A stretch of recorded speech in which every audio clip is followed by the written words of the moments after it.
general election, the EC has opened its doors after a month for the aspirants to submit their forms.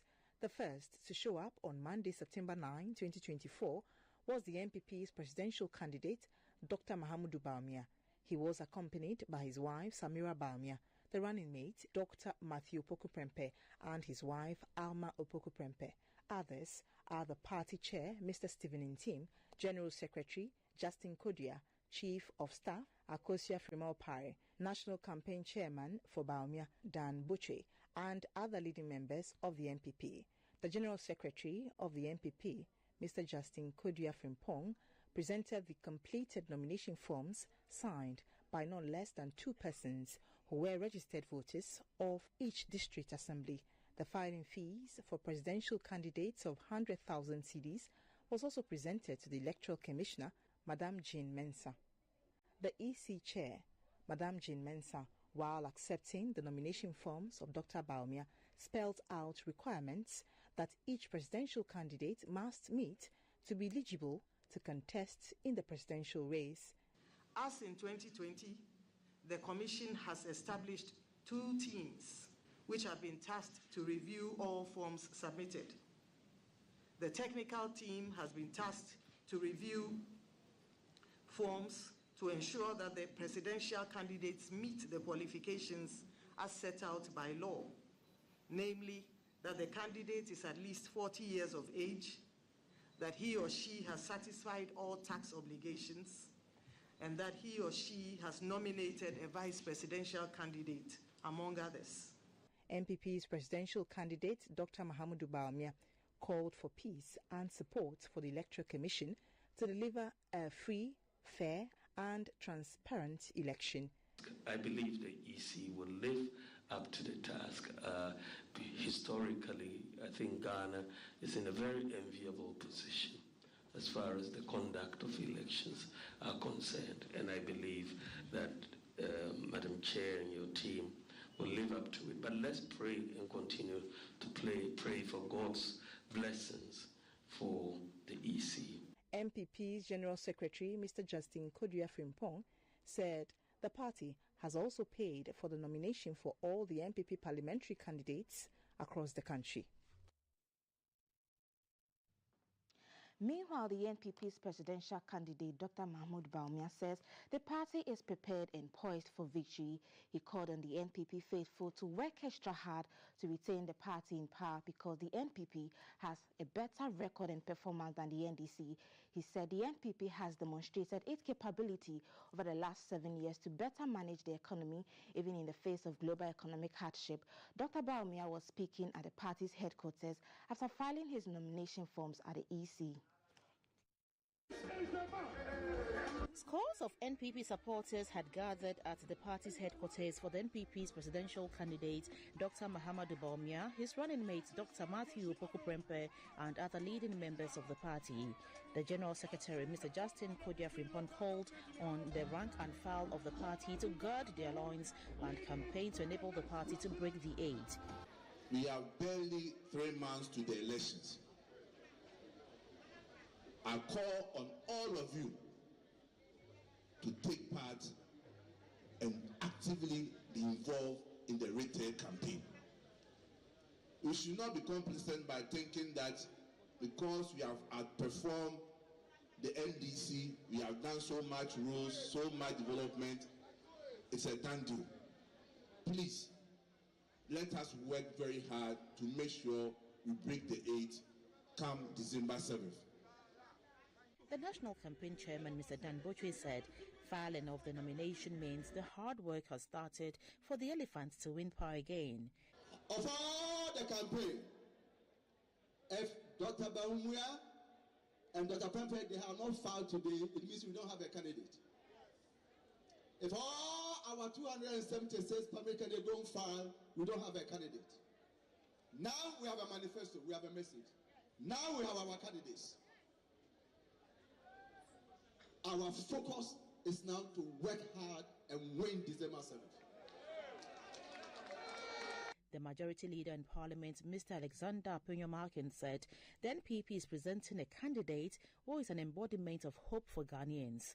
that in NPP, it doesn't matter your religion, it doesn't matter your background, it doesn't matter which village you come from. We believe in competence. We believe that you can rise to eminence by merit and be respected by the party no matter where you come from. The party chairman, Mr. Stephen Ntim, said they will work hard to deliver the presidency to the NPP. Once you give us, or you have given us, the flag bearer in the person of Alhaji Mahamudu Bawumia, we are also going to give you a president on 7th December 2024. Dr. Mahamudu Bawumia said the building blocks have already been laid by the Akufo-Addo government. I want you all to get together with us and let's have a peaceful election. This election is about ideas. We are not going to enter this election to fight.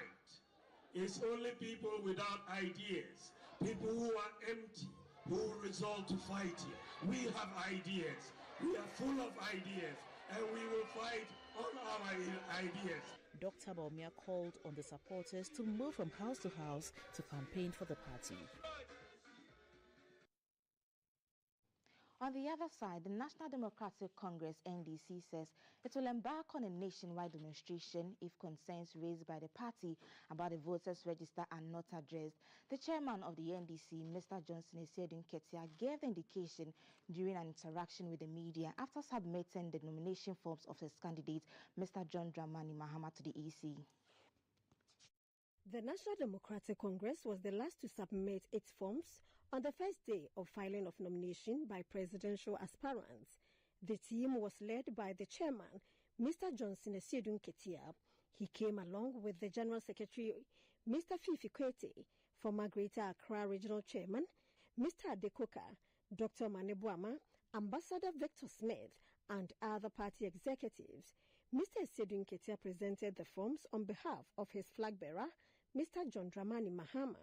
The technical team has been tasked to scrutinize the forms submitted to ensure that the presidential candidates meet the qualifications as set out in law, namely that the presidential candidate is at least 40 years of age, that he or she has satisfied all tax obligations, that he or she has nominated a vice presidential candidate, among others. The second team, namely the IT team, has been charged with the responsibility of scrutinizing the voter ID cards of presidential candidates and their supporters so as to verify whether the candidates and their supporters are indeed registered voters. After the submission, the chairman of the NDC met with the media and announced their line of action if their legitimate and democratic needs are not met by the Electoral Commission. On the 17th of this month, the NDC is embarking on a massive nationwide demonstration in all 16 regional capitals. Descend on the Electoral Commission offices, and we in Accra will descend to the headquarters and present further petitions as to why we think that they should conduct themselves in a manner that will guarantee peaceful, free, and fair elections. From EC headquarters, Heiga Owusu, GBC News, Accra.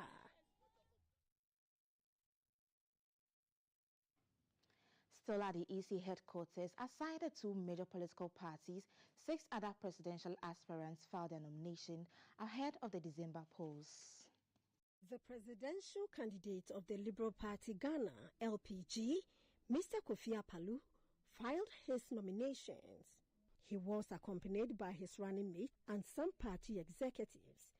Tendering in his forms to the EC chair, Jim Mensah, Mr. Apalu expressed the hope that he would be first on the ballot paper and urged Ghanaians to rally behind him.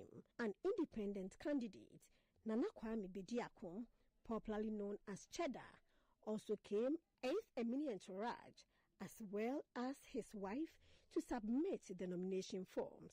After his submission, Cheddar stated that he is proud to be Ghanaian and thanked the EC for the free and fair process so far. When questioned by the media about his running mate, He said he would unveil the person soon.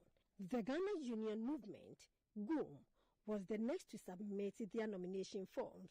The General Secretary, Mr. Anthony Gold Ahemfo, submitted the forms on behalf of his candidate, Mr. Christian Kwabena Andrews, also known as Sofutra Bosum. Shortly after, an independent candidate, Mr. Samuel Apiadankwa, also arrived with his team to submit their forms. He expressed optimism that come January 7, 2025, he would be sworn in as president. The presidential aspirant for the APC, Mr. Hassan Ayariga, and some party executives were also present to submit their nomination forms. Mr. Ayariga stated that the current EC has made positive reforms and urged candidates to campaign peacefully. The last but one presidential hopeful to file his nomination forms was another independent candidate, Mr. George Chum Berima, who came with his party executives. The filing of nominations by presidential aspirants continues on Wednesday, 11th September 2024. 29 aspirants are expected to have filed their nominations by Friday, 13th September 2024. From the EC headquarters, Hagar Owusu, JBC News, Accra. You're still watching Breakfast News live on GTV. Don't forget to streaming live on Facebook at GTV Ghana. NDC's flag bearer, Mr. John Mahama, has reiterated his commitment to rejuvenate Ghana's agriculture sector if elected. Speaking at Nsankwan Detained District on day one of his 4-day tour of the Bunu region, Mr. John Mahama outlined plans to establish agro-industrial processing zones across all 16 regions. He added that his government would boost Ghana's cashew production from 150,000 metric tons to 500,000 metric tons to compensate for the cocoa sector decline due to illegal mining activities.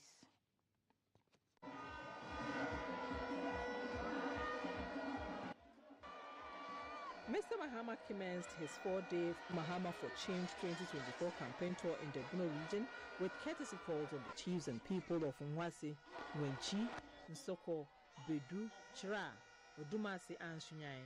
Mr. Mahama received various appeals from the local leaders seeking solutions to their challenges. At Wenchi, Dioman Hene Osajefo Ampem Anye Amwampon Tabreku highlighted the need for improvements in road infrastructure, education, agriculture, and employment.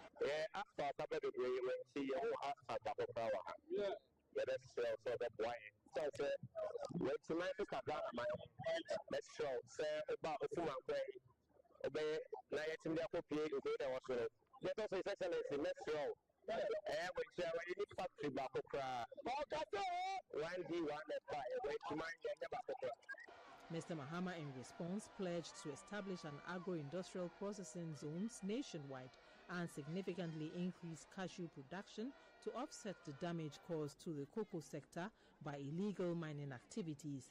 He also promised to tackle uncompleted projects to ensure the country benefits from the investments made. Region Bia Yabaya agro-industrial zone.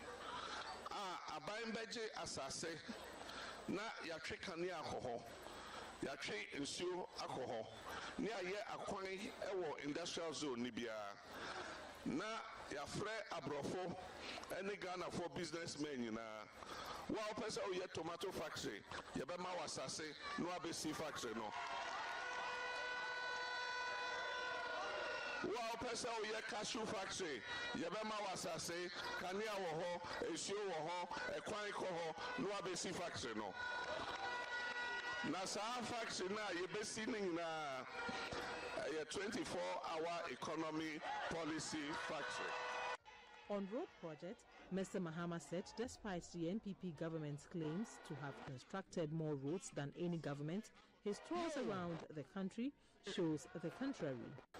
Ekwan ai twam ha ena me fa ko mikrom se ye no kre se ne mampanyi kan se mfie wotwe omo baaye omo aye 12,000 kilometers of road ene ene me bisa ne se Wenchi for there ewe he At Bedu, Tra, Sunyani East and West, Mr. Mahama reaffirmed his 24-hour economy policy aimed at improving youth employment. He urged voters to support the NDC for real development and change. Ahead of the December general election, the Convention People's Party, the National People's Convention, and the People's National Party have elected their flag bearers for the polls. For the Convention People's Party, CPP, a former national chairperson, Nana Akosua-Frimpoh Sapon Kumankuma, is elected flag bearer to lead the party into the election. She garnered 759 votes to beat private legal practitioner and historian Mr. Yaonochi Frimpong, who polled 579 votes in the decentralized internal party contest. A former chairman of the People's National Convention PNC, Mr. Bernard Mona, on the other hand, was elected the flag bearer of the PNC for the December polls. He polled 1,138 votes to beat the party's 2020 flag bearer, Mr. David Apasera, who polled 216 votes. The People's National Party, PNP, also settled on Madame Janet Asananabla, a former General Secretary of the PNC, as the party's flag bearer for the 2024 general election. The three Nkrumahist parties will be facing off with the National Democratic Congress and the New Patriotic Party flag bearers and more than 20 other presidential hopefuls in a bid to win the December presidential race.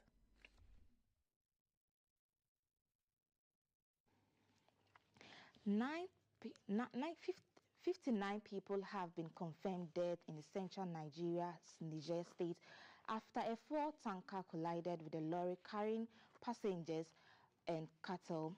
The Niger State Emergency Management Agency said the collision caused an explosion which engulfed both vehicles.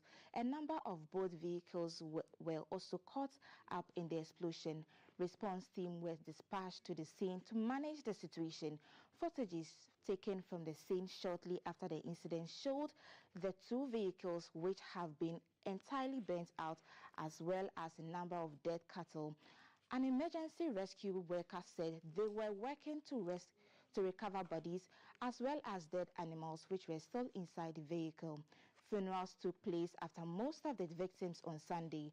The Niger State government is footing the hospital bills for those injured.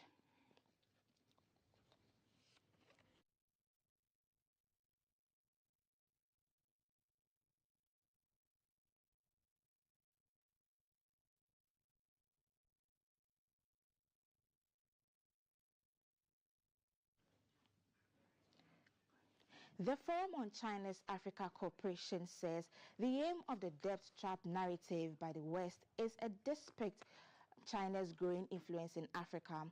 The West has over the past 2 decades described China's economic growth in Africa and other parts of the world as Trojan horse, with some analysts criticizing the multi-billion-dollar Belt and Road Initiative. Beijing is also accused of laying debt traps with the help of the project, but African leaders at the podium at the focal believe the China and Africa partnership is a win-win situation. Our correspondent Samuel Ayama tells us more in this report. Desire for modernization, development and progress on the African continent. We believe that this shared desire is reflected in the 10 partnership actions on modernization to be taken by China and Africa as announced. Cold War lives on in Africa. Debt trap is how the West covers up its greed and politicking. They say by trying to undermine China's influence, the West wants to hold on to its dominance in the continent without putting in real efforts that benefit Africans. Now let's have the weather report for today.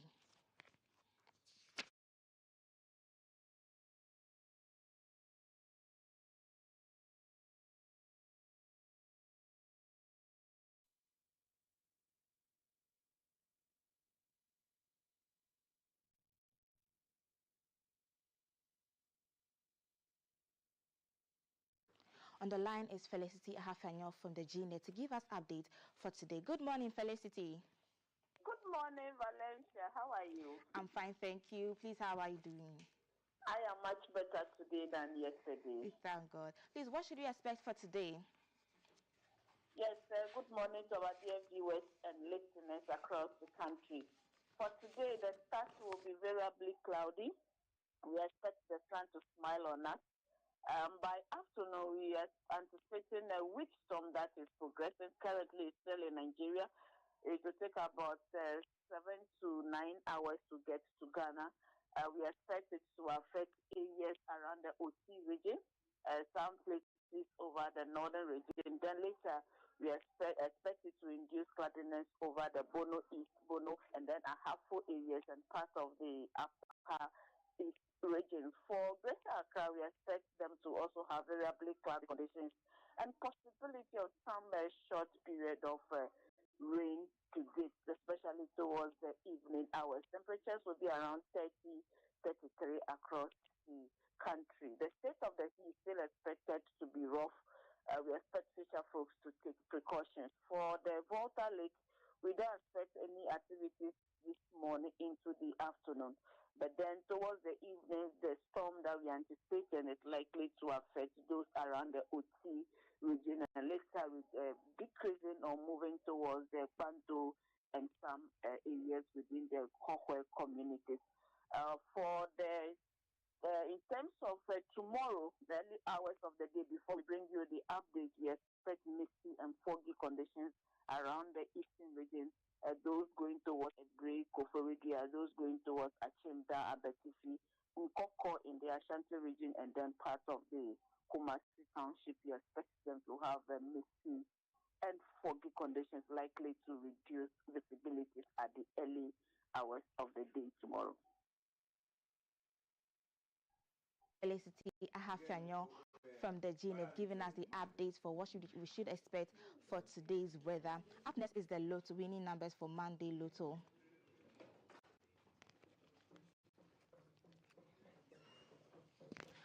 Alpha Lotto winning numbers Monday: 76, 27, 77, 88, 22.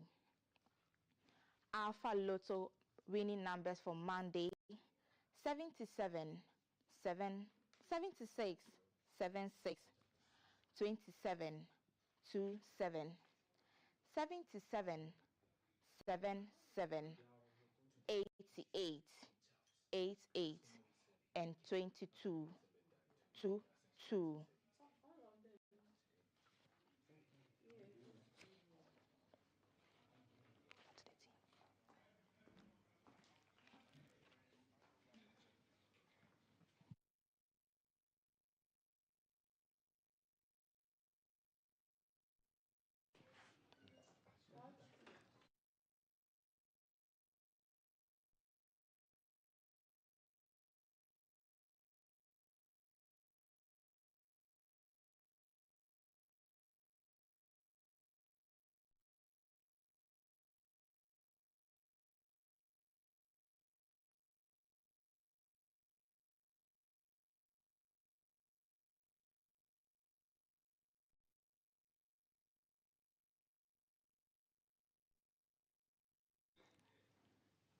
Now let's flip to the other side where your favorite breakfast team is standing by to give us some update. Good morning, guys. Hello. Good morning, Valencia. What should you expect for today? Quickly in the BFS clinic with Medimosis, we are talking liver diseases, causes and symptoms. Yes. So a caution to all of you, take your notepads out. On the BFS, we are doing liver diseases with Medimosis. Sure, and I think we also have CAF joining us for this intro or opening. We also have on the headlines, we have Dr. Ojo Osai showing up. We have Kukujani coming up, and we also... Oh, that's CAF.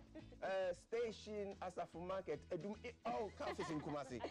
Greetings, King CAF. Greetings. Okay, looks like we're going to try to work on that. Yeah, nice okay. to hear him. Okay. CAF is coming through now. Yes. I'm sure we'll definitely. Greetings to you, Macho. Welcome to me in Dadia Swaba in Kumasi. You can see the signs. It's a beautiful Tuesday morning, 23 degrees Celsius. It looks like it may rain. I've had a great time here so far.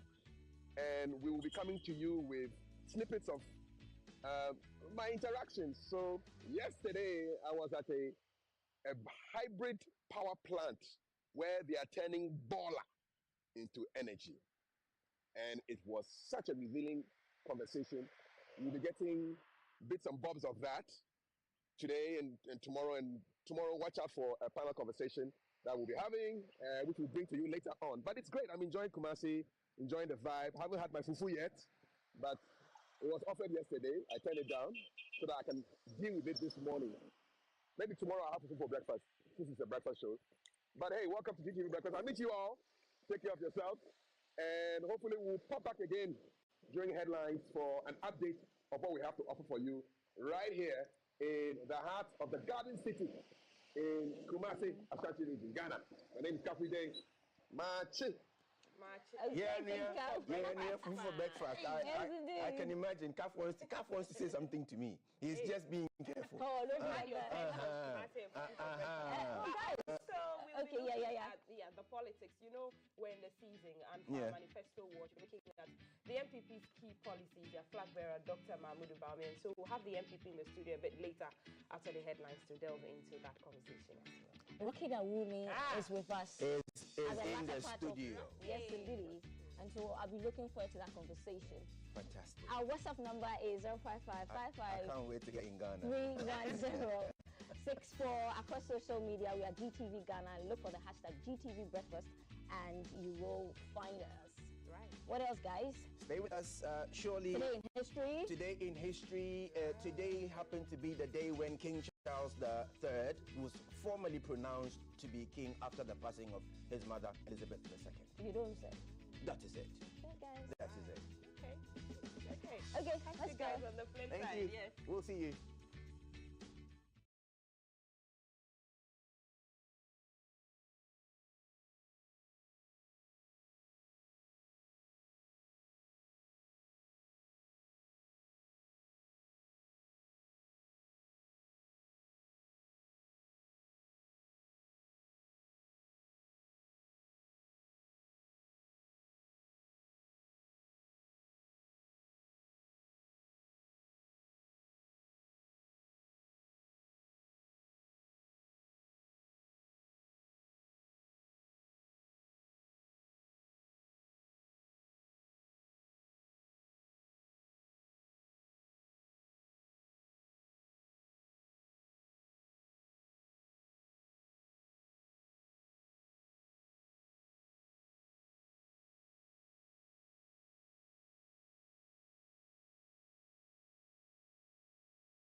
Hello there and welcome. You're still watching hashtag GTV Breakfast.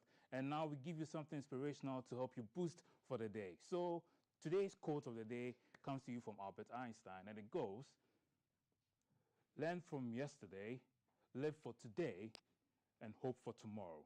The important thing is not to stop questioning. And this quote is coming from Albert Einstein. We'll take that again. Learn from yesterday, live for today, hope for tomorrow. The important thing is not to stop questioning. And that's your quote for today, coming off from Albert Einstein, the one who gave us E equal to MC squared, one of the greatest physicists of our time. Anyway, so today in history as well is when Bill Clinton, the former president of the U.S., apologized to his wife in the cabinet for sleeping with Monica Lewinsky. And being a film and theater buff as well, today is when X-Files premiered. I don't know if you remember that series, but it was full of weird paranormal stuff. So that's what happened today in history as well. For now, let me hand over to Val, bringing you a big conversation about the liver.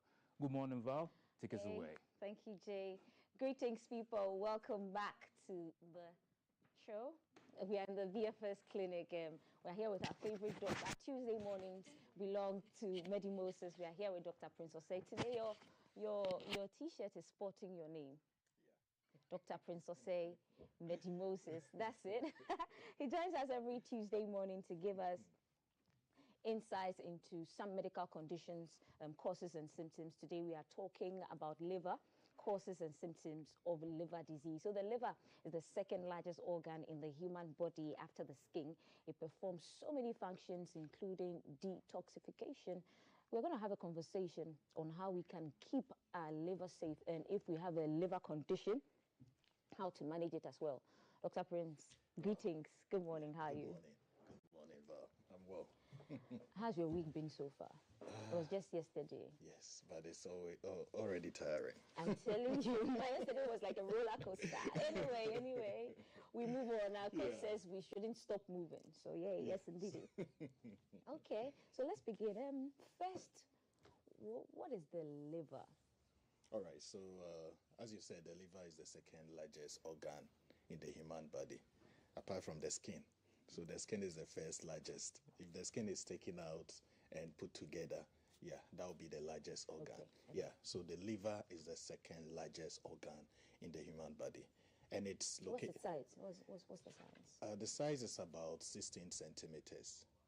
Yes, so it's quite big. And it spans the whole right side of your abdomen. Yes, so the right side from just below where the bone is to your lower parts. And it comes into close to your navel. So it's this whole expanse. Yes, all the right side of your abdomen is basically made up of the liver. So if you're having any issues, any pains within that region, it's likely that the liver might be affected. Though there are some other small organs there. We have the bowel, the bowel bladder there, and the kidney, the right kidney too, is found at the rectoperitoneal area of that side. But the major organ there is the liver. So any pains or any issues around that side of the abdomen could be associated to the liver. Okay. So does it mean that, when we are jokingly jabbing and we sort of use our elbows to jab, we should stop doing that? Yes. Sometimes some people can get some torsion, like some pains within that area just because of something hitting that part of the abdomen. And also with the kidney too, as I mentioned, it's at that side. So hitting someone's on that part of the body could cause some issues with the body. Okay. So what are the functions of the liver? What does it do for our body? So the major one is metabolism. It helps with whatever you've taken in. There's something that we call the first pass effect. So whatever you take in has to pass through the liver before it goes into the bloodstream. So if there is any toxic substance in whatever you've taken in, the liver will have to take those toxic substances out so that your blood will get good nutrients and all that for its function. So whatever you eat in, whatever you drink, whatever passes through your mouth will have to pass through the liver to metabolize it for you to get the right nutrients that you need. So after digestion and everything, when there is absorption of the nutrients, it first goes through that purification process from the liver. And also, there are certain fat-soluble vitamins, the vitamin A, vitamin K, and other fat-soluble vitamins that passes through the liver. So it's the liver that metabolizes those vitamins for your body to use them. And we know of the gallbladder that the liver is attached to the liver. Yeah, so if you take in I'm sure any... we'll be pulling up any image pretty shortly. So if you take in any fatty food, any food that contains fat, it's the gallbladder that helps your body to sort of digest it, because you know that fat and water mostly doesn't mix, and most of your digestive juices are made up of aqueous base. So it needs something that could emulsify it, and that's the work of the bowel. So the bowel juice emulsifies any fat that you've eaten, so that your body will be able to digest the fat that you've eaten. Yeah. So the liver, and it plays a role in clotting. There are some minor roles that it plays. But what role does it play in clotting? yeah, so the platelets is what causes clotting, and the liver is what produces the platelets. Yeah, so if you have any issues with the liver, you may be having issues with clotting, blood clotting, and all that. Yeah, so there are so many functions, but the major one is the detoxification function of it. And if there is any problem with the liver, it means that all these toxics within the food you've eaten, within the water you've taken in, could likely go into your bloodstream, and it could cause issues to your body. Okay. So, Doc, what are some of the diseases that affect our liver? There are a lot. Would they be up to 10? More than that, yeah, but they are mostly... Okay, this is an image. So this is what our liver looks like. Yes, so this is just a sketch of it. This is just a sketch of it, but you could see that it's closer to the size, as I mentioned, is at the right side. I'm sure they'll bring us. Yeah. They'll bring us another one. Yes, so okay, they'll bring us another one. But these are talks some about the symptoms. Yeah. The symptoms of liver diseases. Yes, I think we will get there in a bit. Yeah, but with the diseases, as I said, they are more than 10. Yes, but they are grouped into 4 major ones. Okay, right. We have the hepatitis. That's the inflammation of the liver. So any bacteria, you can have drug-induced hepatitis and all that. All those are termed, are grouped under the hepatitis, the inflammation bit of the liver disease. And that happens to be the first stage of liver disease.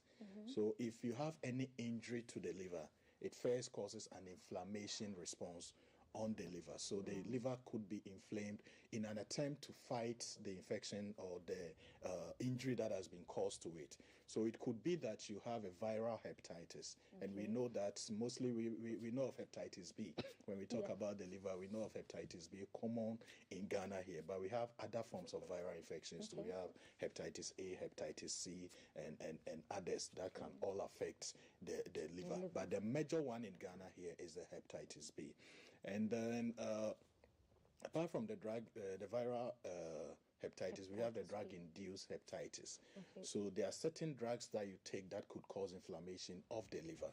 So majority of the painkillers that we know, the common painkillers. So last week when we were talking about the kidneys, we mentioned the painkillers, and it has popped here again. Yes. So it means that we need to be very careful.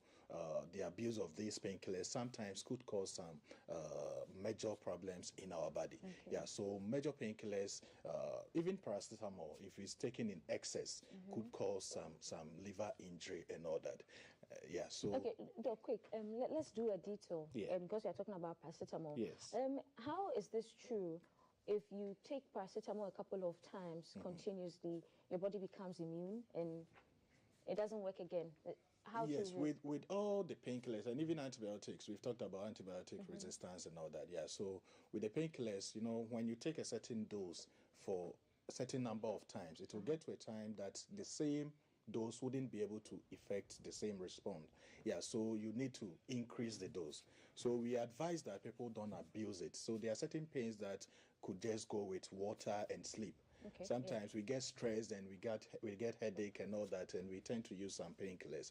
But we could have just taken some bottle of water and sleep it off, and the pain will go. So With painkillers, the minimum dosage possible is what we have to take. If you can bear with the pain, you have to bear with it. But if you can, then you can take the minimum possible dose. And the more you take it, you are exposed to some of these liver diseases too. So we've talked about the viral hepatitis. We've talked about the drug-induced hepatitis. Sometimes toxicity, some things that we eat can also cause some hepatitis, inflammation response to the liver. And as you mentioned, torsion, like someone hitting the abdominal area could also cause some response, some injury response to the liver. When the hepatitis happens, the liver tries to fight it, but if it's not able to fight it, or if it's not able to sort of defeat it, then it leads to what we call the fibrosis. Yes, so that's the second stage of the liver disease. So the first stage is the hepatitis, the early stage is where the liver tries to fight. And as you mentioned earlier, the liver also tries to regenerate itself. So if there is any injury, it tries to correct it and regenerate itself so that it can function well. But if the injury is such that it's not able to overcome it, the liver is not able to overcome it, then it moves on to the next stage, which is the fibrosis. And the fibrosis is just the structure of the liver cells changes. So it starts forming some scar tissues. So you see that when you have a scar, mostly when there is an injury and the injury is healed, sometimes you get a scar. So the same things happen to the liver. Even with the skin, you see that the scar area, if you have a scar, it looks different from your ears. So the same thing can happen to the liver. If there is any injury to any particular part of the liver, there could be a scar around that side, and that is what we call the fibrosis. That one too can be, the liver can also regenerate itself from that. So the hepatitis, the fibrosis, the liver can totally regenerate itself without even needing any medication. Sometimes we get these hepatitis, we get these fibrosis, and the body regenerates itself, so we don't even get the symptoms of the liver disease. So those are the two major ones. If it progresses, then it leads to what we call the cirrhosis. So the cirrhosis of the liver is the complete, all the liver cells around, majority of the liver cells becomes like a scar tissue. And when it becomes like a scar tissue, it means that it wouldn't be able to perform its function. So that scar tissue is sort of like that part of the liver wouldn't be able to function well. So you sometimes have, we should get 100% of the liver functioning. But if you have about 20% being scar tissue, it moves on to about 30 and that sort. So as time goes on, the cirrhosis can cause the entire liver tissue to be that scarring of the entire liver tissue. And if it progresses, then it can lead to what we call the chronic liver disease. Or liver failure. So that's stage 4. That's stage 4, and that one, there's nothing the body can do about it again, because at that point it means that the whole body, the whole liver is gone, and there's nothing the liver can do to save that situation. So for the liver conditions, the earlier we detect it, the better for we the medics and your body to also fight it. So when it's in this hepatitis stage, the fibrosis stage, and even some point the cirrhosis stage, there are certain things that can be done to correct the situation. But like when what? Medications, lifestyle changes, and all that. But when it gets to the liver failure stage, then there is nothing anyone can do unless there is a liver transplant, which is quite difficult to do, especially in our part of the world. Okay, so Doc, when you are at stage 4, what happens to your body? So that is where you see all the clear signs of the liver disease. So the image that we put earlier, I was talking about the symptoms of the liver disease. Sometimes with the first 2 stages, you may not get any symptoms. So you may be having some injury to the liver, but you wouldn't get any symptoms of the liver. So the first signs that you see when you have liver disease is what we call the jaundice. Jaundice.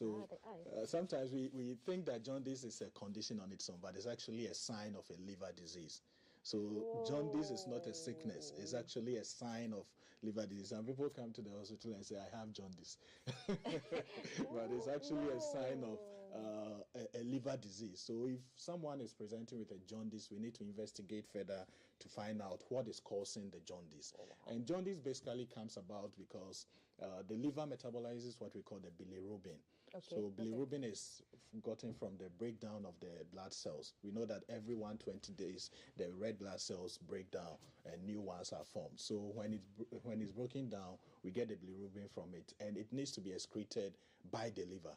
So if it's not excreted, then it means that it forms those yellowish coloration of the sclera. So the whole white side of the eye will become yellowish. So if you start seeing that, it could be a sign of liver disease. And also abdominal pain and swelling. Yes, so sometimes because the liver takes majority part of the abdomen, I mentioned that almost all the right side of the abdomen is made up of the liver. So you may start having pains within that area, and then swelling of the legs and ankles. So the liver also, yes, it regulates water balance in the body and all that. So if there is any problem with the liver, then it means that there will be accumulation of fluid, and sometimes it can cause what we call ascites. So the stomach, the abdomen can become swollen with fluid. Yes, so because there isn't good water balance, it could cause that ascites within the abdomen, and sometimes the water too can settle within the thighs and the legs, so the legs will be swollen.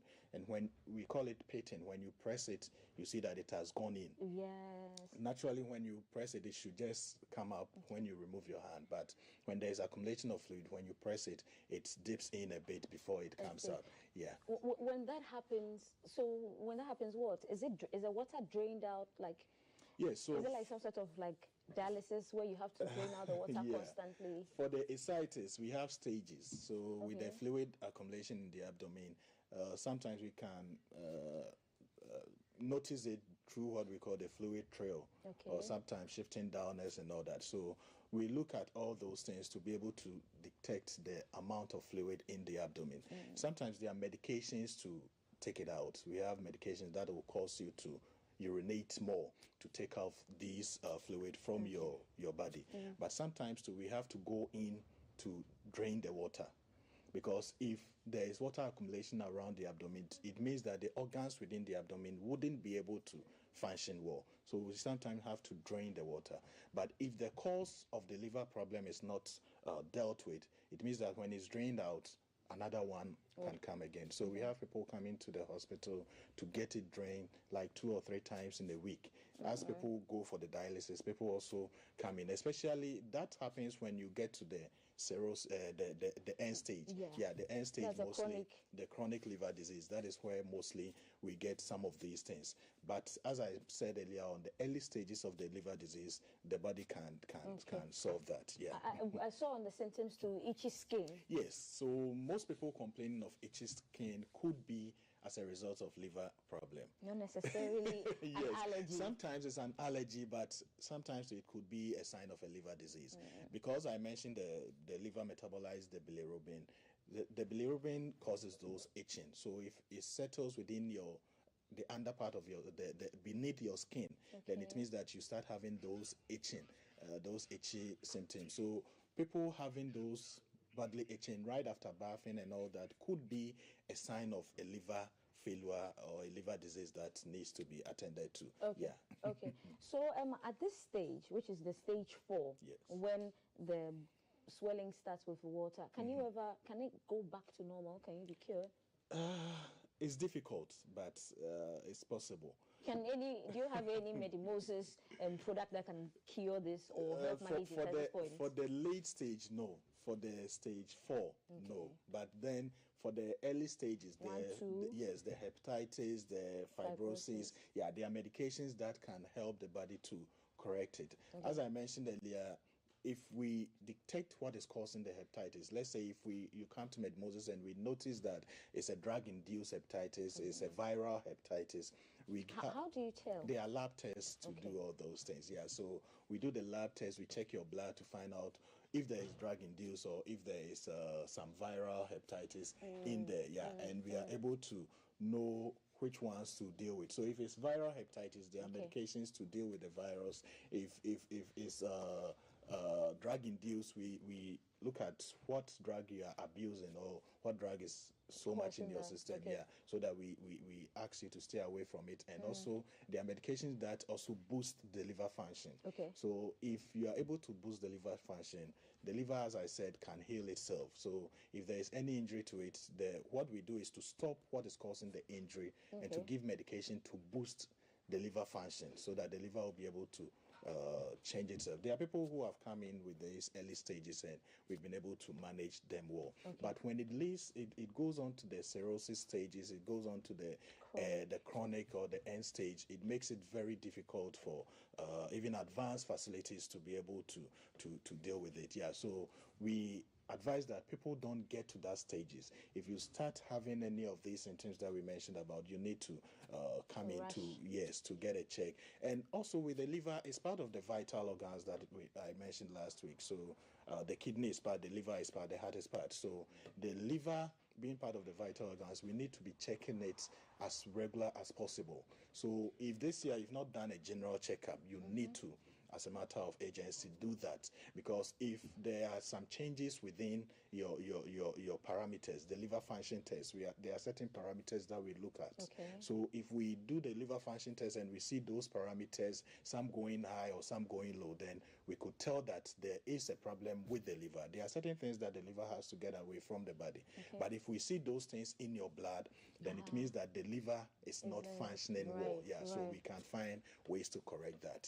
Doc, how about foods that would boost the liver's production, Are there any natural foods? Yes, so the vegetables always play a major role. And also we need to cut down alcohol intake. Alcohol, alcohol doesn't really do anything for the body. So when you abuse it, when you take it in excess, the liver will sort of have to fight to get them out of the body. And the more you put pressure on the liver also have other functions to do.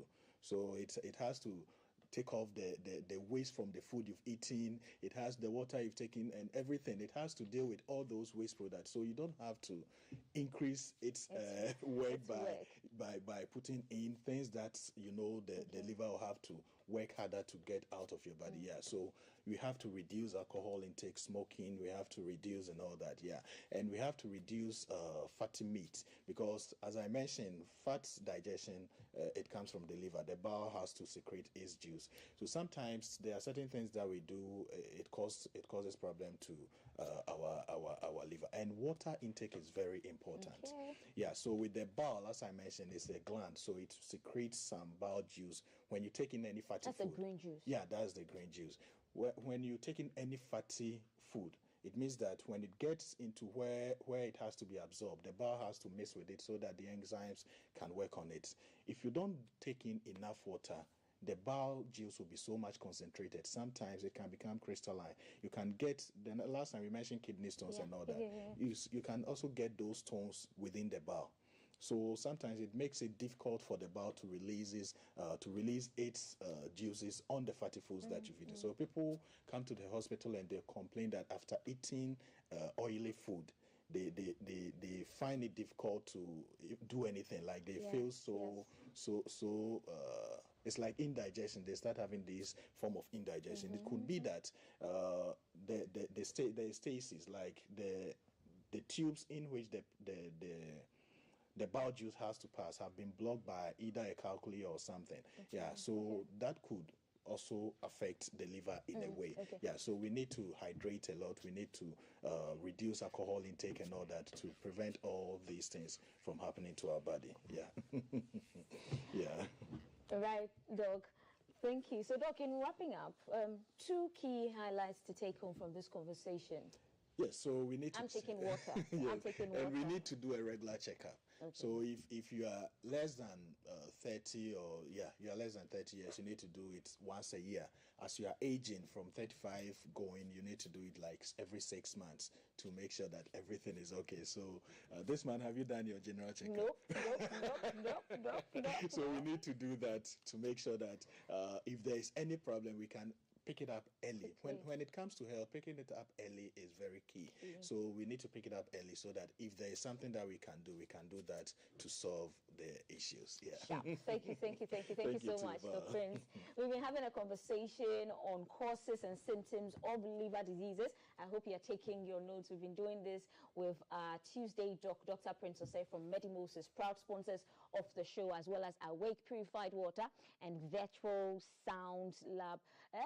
We are doing this intercity today, so we are going to Kumasi, where Kofi Traffic is alive and active. He's somewhere in the Garden City, bringing us sights and sounds. Kofi Traffic, there he is. He's missing his wig, but he's still Kofi Traffic. Greetings.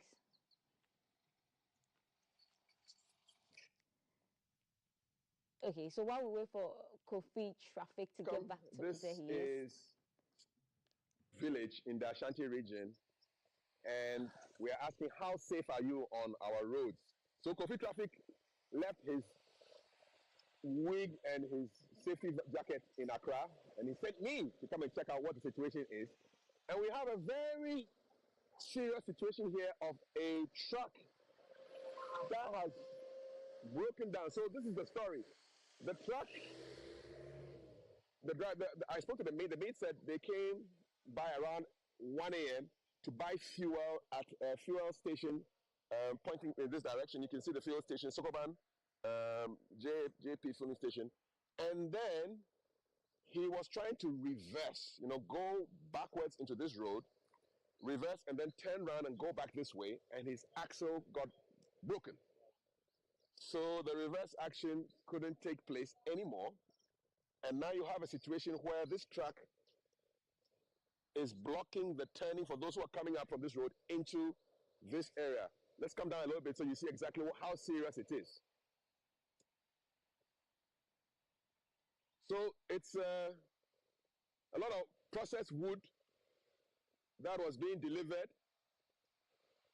And this happened at around 1 a.m. today.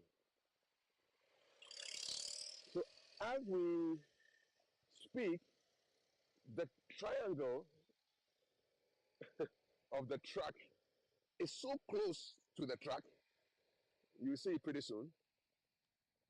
It's so close. So what kind of warning is any driver going to get coming up the road where you see the triangle so close to the truck?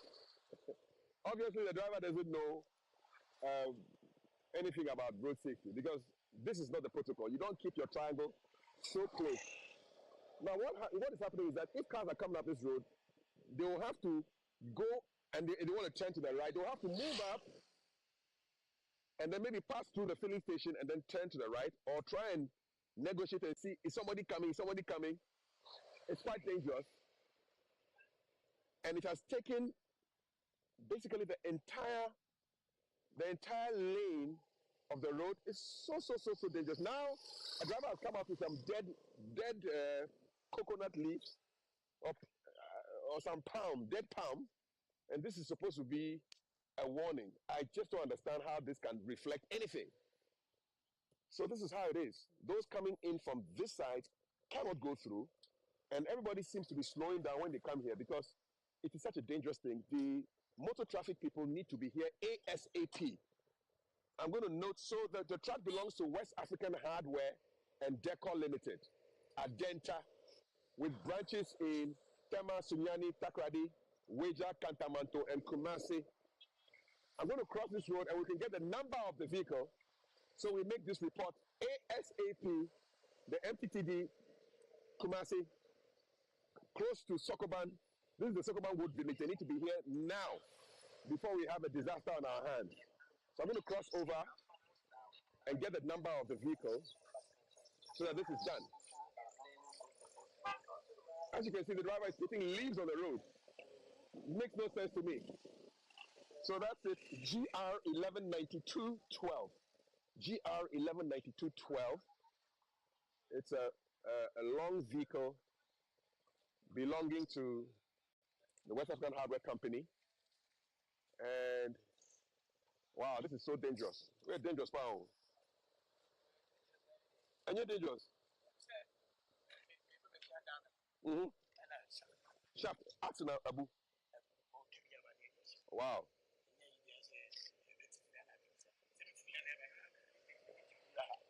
It's what from mechanics? Oba. Okay. So there's a mechanic who is coming to fix this problem for him. And the axle got broken.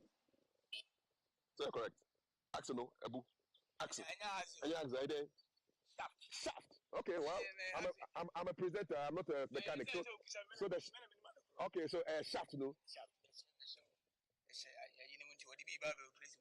Okay. All right. So the shaft has gotten broken. Shaft. Okay. And so where you are there with this? What are you doing with this? Sign for cars. Yes. With triangle, eh? Where's your triangle? But it's so close to the car. I know. It's not arm robbers. The arm robbers take the arm robbers come for the triangle. So he keeps the triangle close to his car. Oh, okay. But it happened time, babe. Around 1. This accident, no? Happened. Okay, breakdown. Where breakdown? Okay, it's my fault. It's my fault. Okay, so breakdown. Okay. So it happened what time? This man is being cheeky to me. So what time?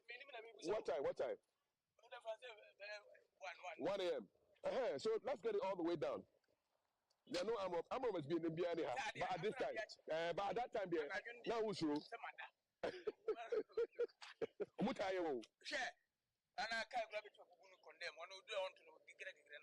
Okay, all right. So early in the morning, around 1 a.m., his shaft got broken, and he kept the triangle close to the car because he's afraid that people will steal it. The arm robbers can steal it, or a car can knock it as well. Okay. Into time bear now.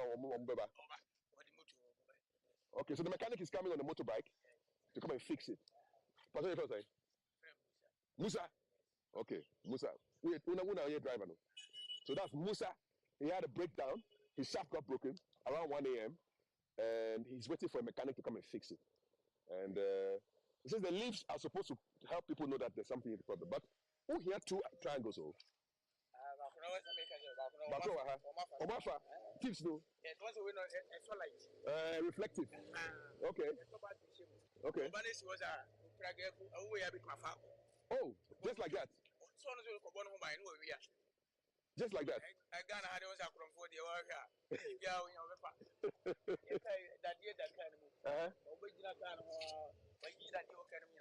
Oh wow. No, yeah, that's not good. So that's all. Now, shaft the way. Show me the shaft. Let's see. Away. Where you win? Okay. Okay, so they're going to work on the shaft this morning. He's waiting for the mechanic from Afrifa magazine. Okay. All right. I happened that this shaft breakdown. Where first time? Okay. All right.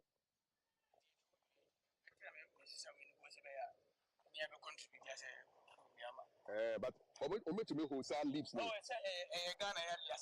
Ghana.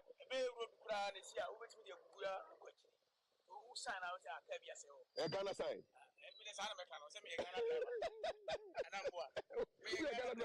Who said the Ghana driver? Yes.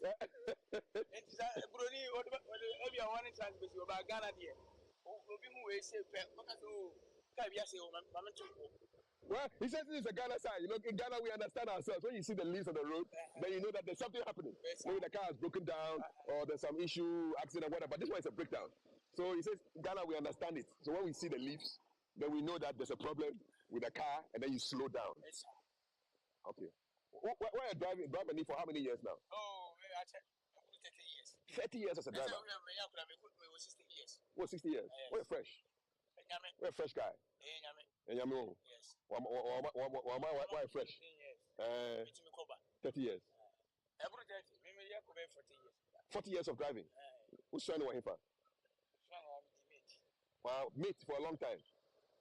Okay, so that's Musa giving us his history, 40 years of driving.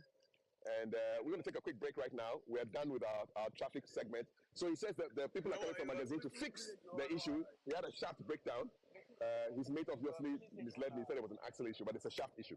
So they're going to fix it. But I'm worried about where it is. And then we need the police to come here and check out this place quickly to secure it so that this thing can be done quickly. And there must be some kind of safety issues. Otherwise, people are going to run into this truck. You're watching GTV Breakfast. Back after this.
still watching GTV Breakfast. Unfortunately, it's a very terrible state of affairs. When we say Galamsey, people think it's over, nobody talks about them again. But we're not even looking at the act itself, we're looking at the repercussion, the effects of Galamsey on our water bodies.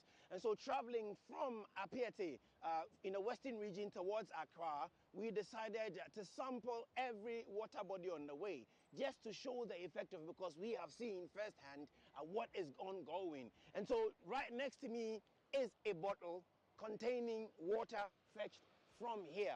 And this is the Bonsa River. Of course, children around the river don't have a choice. It's a Sunday morning, and if there's nothing to do, a swim in the river wouldn't be bad. And so yes, they are having a dip in the water. But what these kids don't know is this water isn't just a dirty water. It is a contaminated water from chemicals washed into the water from the activity of Galamsey. This really is not the best. And if you can see in the distance, I see a young man very well having a shower, not necessarily bathing inside the water, but with a cup scooping the water and pouring over himself. This is a young man having a shower, enjoying the water as anybody else will do. And that in itself isn't one that can be overlooked because it is really the worry is the contamination in the water that is causing the problem, and that is what nationally there must be a concise effort to deal with, or else this can become something else for us. We're still traveling from Apiate towards Accra, and we will be sampling all the water bodies on the way to tell the story of how Galamsey really is changing the state of our water bodies. This water body, 2 years ago when I was here, wouldn't be this muddy, but today, nothing to write home about really. It has gone from bad in that state 2 years ago to worse as it is today. And still, there are those who would say that Galamsey really isn't something we should worry about. Well, I don't know about you, but I am worried because this water isn't staying with the people of Bonsa in the western region. It would travel all the way through till eventually it finds itself in a water body that supplies water to the nearest water treatment plant where you are. And that is really the problem. Let's all work together to stop it, nip it in the bud once and for all. Yes, it's taken 2 years, but we can still do something about it.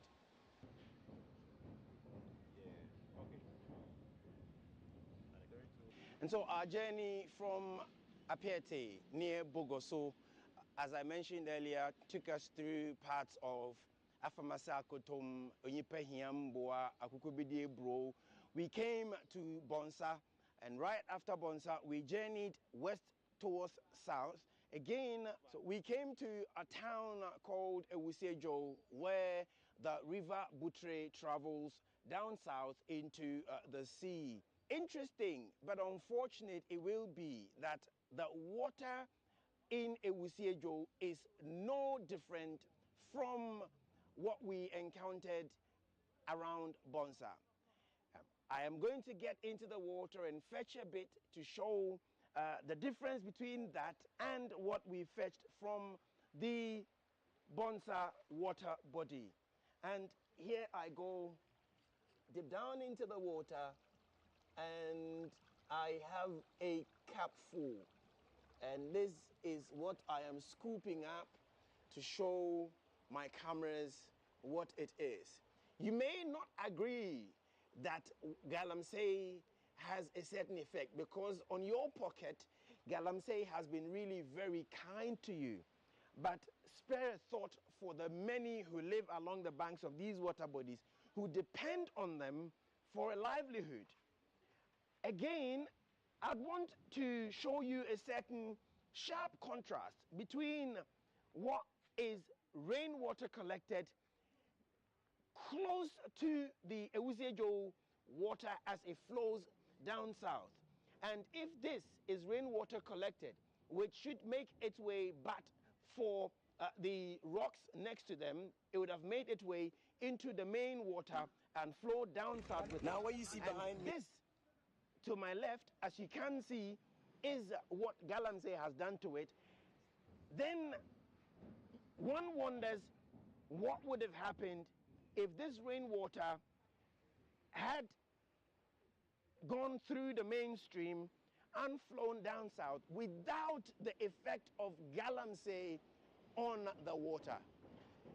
You may not be worried about it, but I am. You may not care, but I do. And Ghana does. And so, even more is the urgent call to put a stop to this. This cannot be water. Remember, a child born 5 years ago may never have the opportunity to see the water as clean as I showed earlier, as collected to the side of the rock by rainfall. What that means is we have denied this child a good opportunity to depend on this water as their grandparents did years ago. Maybe their parents did, but they would never have the opportunity. Thanks to Galamsey. Uncle Pocho, Bozin Chemkaka. Wudin Mawaziphobia. Andrews Okran. Andrews, you will say Josis ya, a hanifi. Pocho, you see, if your man the name Mortina, Ottawadan. I make your man the name Mortina, I am a fair. Bantinins, you on your face, my name your fetching data. Galamsey on the way, and we've shown you a variety. Where we currently are is the boundary between the central region and Accra, and on this bridge behind me is the river Ochi Emisa, where obviously it has also had some effect of these activities affecting it, and so the water quality isn't the best anybody can write home about. Indeed, the heavens have closed.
Coach Otto Addo what he said after the match, and the next game with Sudan will be a difficult task for the Black Stars.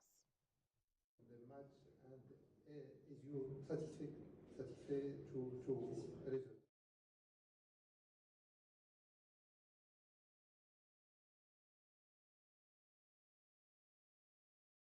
As far as also, I'm really disappointed, to be honest. You know, we talked, we trained set pieces, we talked about situations which could happen, and the way they defended in the last 10 minutes was really bad. I think in general we have the game under control. We allow sometimes some counter situations where we don't close the gaps really well. Then we got the lead. I think from that point things were easier. Also in the second half we changed some positions and some in the build-up, and also some switched to the sides from our wingers, and we had a different setup in the midfield. So second half, we controlled them. We created a lot of chances, which we didn't use. And at the end, these kind of games, they're like this. There are no cheap teams. Every team can play. Niger also did well, especially in their counter attacks. But I'm very, very disappointed the way we.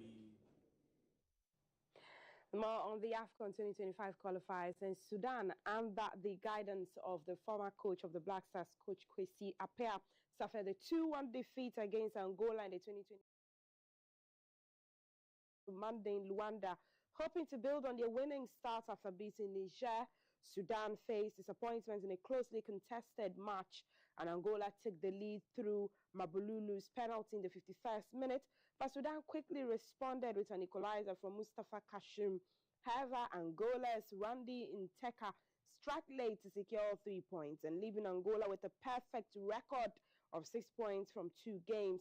This marks Sudan's first loss since appointing their Ghanaian coach, with the team feeling the sting after a hard-fought performance. Angola had previously defeated Ghana 1-0, ending the Black Stars' 24-year unbeaten record in Kumasi. Sudan will now turn their attention to an October doubleheader against Ghana, with both teams vying for crucial points. And Ghana is still winless in the qualifiers and trails Angola by 5 points and Sudan by 2. The upcoming fixtures are expected to be intense, with Sudan hoping to add to Ghana's struggles.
Authority, NSA, has closed down Baba Yara Sports Stadium for renovation works after Black Stars' defeat to Angola. And the National Sports Authority temporarily shut down the stadium for maintenance, aiming to reopen it ahead of Ghana's next international match on October 7, 2024, according to a report. Now, the stadium, which recently hosted Ghana's 2025 Africa Cup of Nations AFCON qualifying match against Angola, faced heavy criticism due to the poor condition of its pitch. Coaches and fans voiced their concerns over the playing surface, prompting the NSA to take immediate action.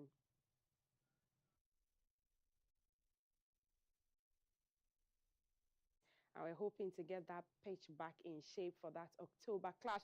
But that's it for GTV Breakfast Sports. You can get more sports news when you log on to our website at gbcghanaonline.com. I am Maltiti Saida Sadek. More sports on Studio 5 with Gloria. Stay with us.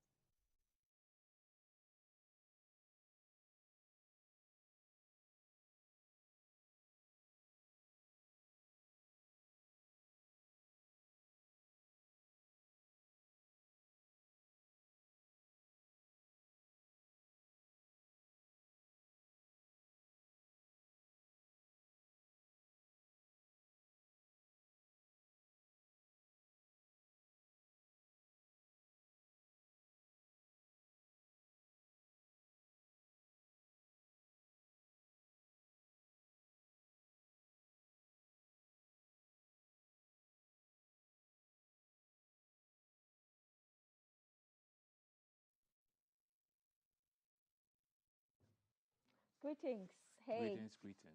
Welcome. Let's do the front pages of the newspapers across social media. We are GTV Ghana. Welcome. Welcome. The Ghanaian Times, the big one, the race for Jubilee House, Bawumia Mahama, others filed nominations to contest December 2024 presidential poll. Stories on page 12. Yeah, Galamsey menace. Government secures conviction of 76 Galamseyers, including 18 foreigners, Attorney General. Don't declare election results ahead of EC. President cautions political parties. Okay, Catholic bishops urge EC to ensure impartial, lawful electoral process during December polls. Story on page 13 of the Ghanaian Times, the most authoritative newspaper. Okay, the Daily Graphic begins. EC must act with impartiality. President Akufo-Addo. 8 file presidential nomination forms. Story on page 13. It was very interesting watching that yesterday. Wale Wale MPP parliamentary rerun. 3 arrested over ballot box snatching. And I think that's it for the Daily Graphic. Truth and accuracy every day. The Daily Guide. NDC's corruption claims politically motivated. This is from Nana. Bawumia sure of victory after filing nomination. 850 standing trial for Galamsey from the Attorney General. Mahama, others filed nominations. GBA confers lifetime award on the Akufo-Addo. Okay. Yeah, that's for the Daily Guide newspaper. And then move on. The Chronicle says, I will win December 7 polls. The momentum is on the side of MPP. Bawumia. Professor Anthony says, prayer and fasting will make you prosperous if you have to go and buy the newspaper to read the rest of that story. Dami pleads with Parliament to pass criminal offences bill. Okay. There's a disclaimer on the front page of the Chronicle that says Ghana Chronicles on X does not belong to the Chronicle, which leads us to the scripture of the day coming from Hebrews 10 verse 35. So, do not throw away your confidence. It will be richly rewarded. That says the Lord. Amen. Okay, the new crusading guide. All international arbitrations to be held in Ghana. Attorney General. Ghana Gas CEO calls for reassessment of FMPs in energy sector. Dr. Bano challenges call to reduce government expenditure. MPP poised to win one seat as Osebo intensifies campaign. Great Ningo Alliance wants public over Odumase lands. Okay, this is from the new crusading guide. A searchlight. Sinking the economy, part 10 of Tido. Political regional airports not viable. Auditor General. Wenchi Town Road saga. MPP replies Mahama. Ban mining in Ghana completely. Hassan Ayariga is proposing this. How are we going to do that, right? We banning mining completely? Okay, anyway. It's not going to work. Thousands to picket at the Trade Ministry if government fails to pass the Consumer Protection Bill. A story on page 4 of the Daily Searchlight. Yeah, my goodness. And that's it. So that's it for now. But later on you'll be having a conversation with Rocky Dawuni. So now we'll take some music stylings from the great man himself, the music maestro, before we head to Darrell for the headlines. Enjoy this one.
For staying with us, you're still watching GTV Breakfast. Just gone by is the man himself, the man who could blend Afrobeat together with some diasporan Western hint, and that's Rocky Dawuni, the only man who can do that.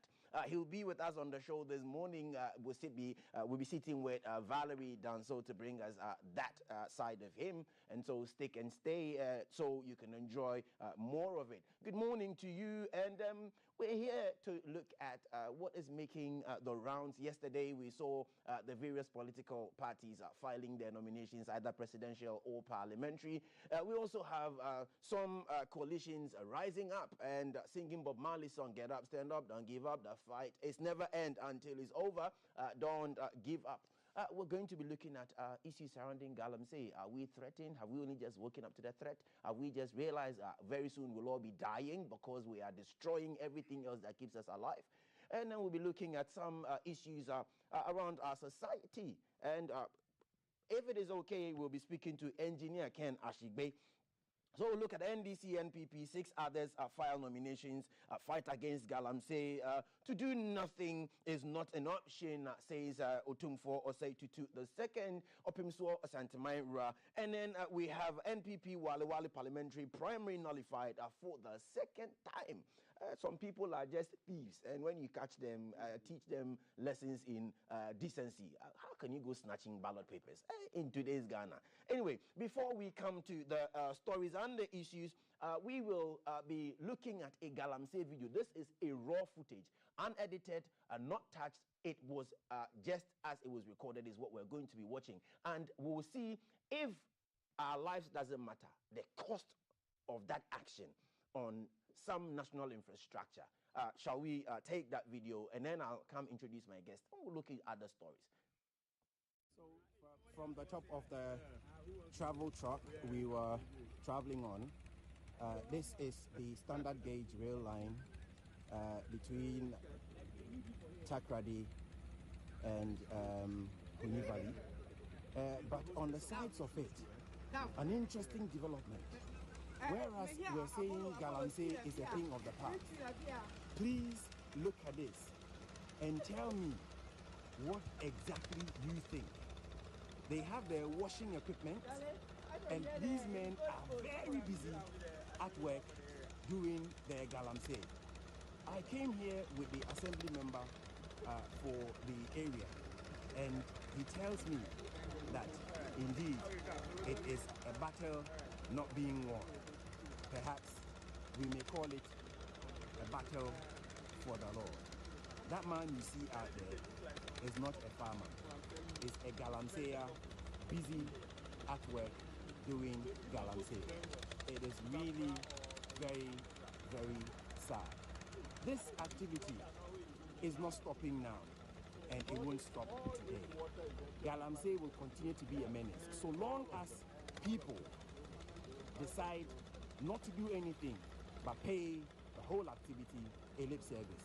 Not only are our water bodies being destroyed, also lands, arable lands for farm yards or farmlands are being terribly destroyed. This is so close to the rail line, so much so that it is really affecting work on the rail line as it's being constructed. And remember, government has invested as much as 500 million euros to get this line between Takoradi through Tarkwa to Huni Valley. It is really very, very, very, very sad. I am really very sad as a Ghanaian. What you're watching currently is actually a raw footage, unedited, from the Western region between Benso and Amantene. This is a standard gauge construction of the rail line between the Takoradi Port and the Huni Valley. And this is how close Galamseyers has come so to the rail line that if you put a train on this, disaster. And this is a 500 million euro project. Because of the activities of Galamseyers, the project is not going as fast as it should go. And Ghanaians are not talking about it. I mean, this is over a 29-acre cocoa field. It's been cut down only to make way for Galamsey. And there's an assembly member there, there's a DCE there, there's an MP for the area. And this money is a loan that government has taken. Can you imagine? Anyway, let me introduce my guest. To discuss these matters with me this morning, I have to my far left, Professor Bruce is a clinical psychologist. He is joining us this morning. Good morning, Professor Bruce. Good morning. And then I also have Mr. John Kuku Jani, a forensic psychiatry specialist. Thank you very much, Mr. Jani, for joining us. And thank you for having me too. Let me come to Professor Bruce. Professor Bruce. Yeah. Galamsey is in the headlines again. Galamsey is one of the top stories this morning. Looking at what you just saw, the raw footage of the cost of Galamsey on infrastructure, how does that make you feel? Yeah, thank you. I think we are beginning to see the devastating effect of an activity we have all failed to prevent. Look at the railway. 500 million euros. They are daring it in the face of the borrower, the government. This is how far we have gone as a nation. These people keep on saying that, you see, they are operating at sub-average intellectual level. They cannot read the consequences of what action they are doing now on tomorrow. And so what they are looking for is, I need gold. Whatever I have to do to get that gold, the effect of it on the environment, on human beings, on whatever, I care less. You see, there is a force, a very strong force behind them, urging them, go on, continue. Continue. Otherwise, they cannot do anything. The powers of the security forces that can be launched to go and hold that activity, they are all in Accra here. And they are all in the regional capitals.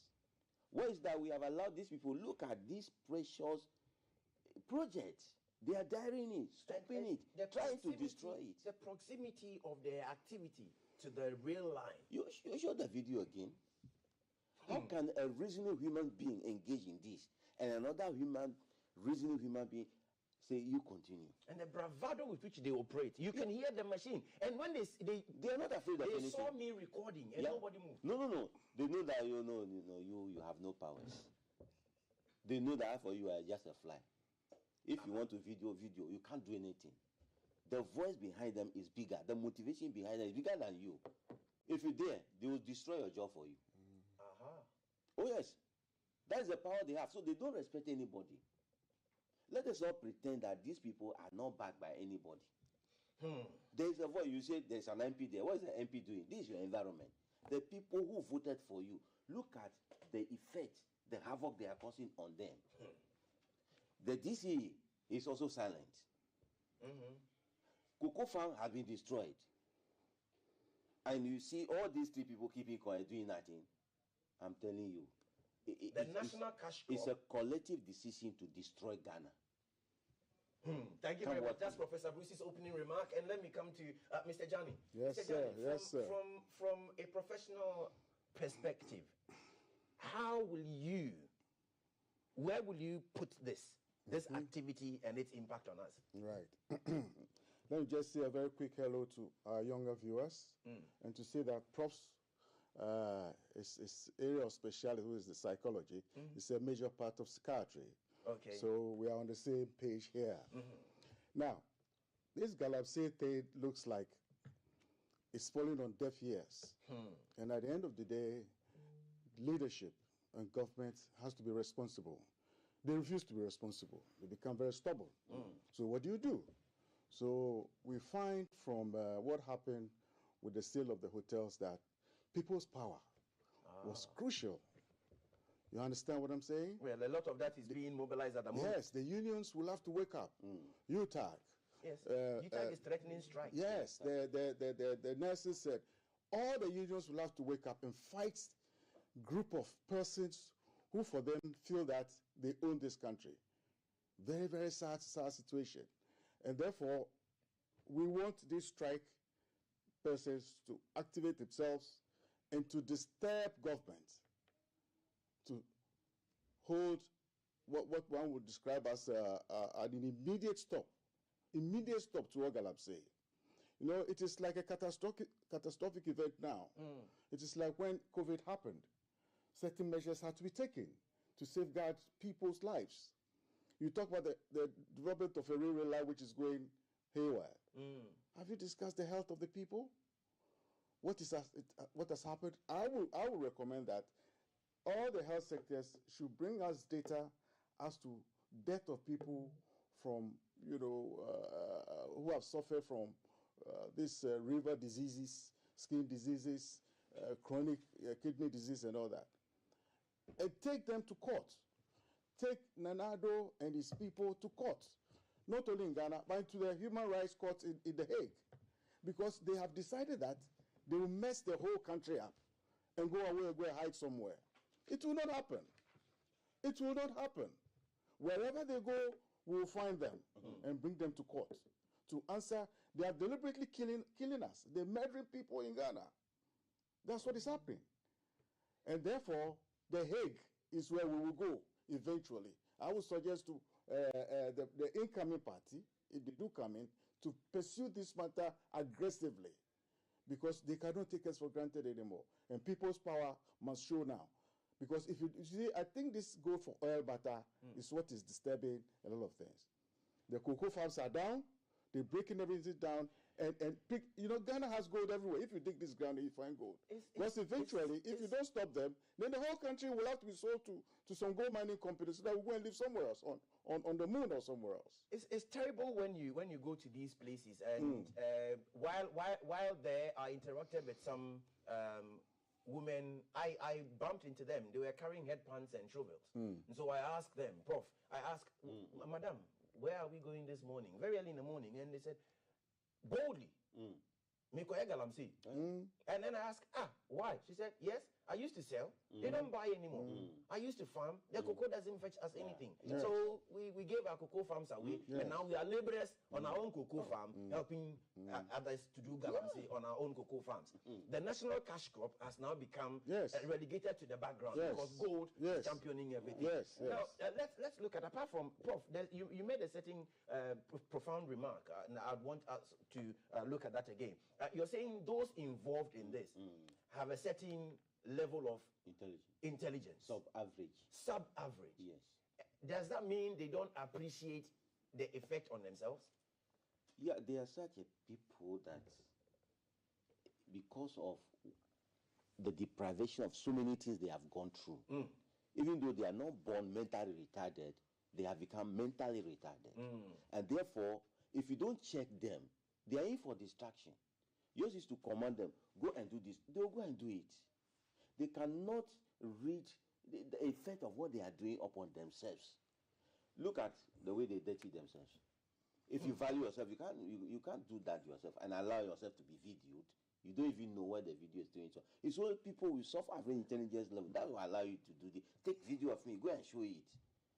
If you value yourself, your body, you allow that thing to happen to you. But because of their status of mind and intellectual development, they are going through all those things. Why on earth?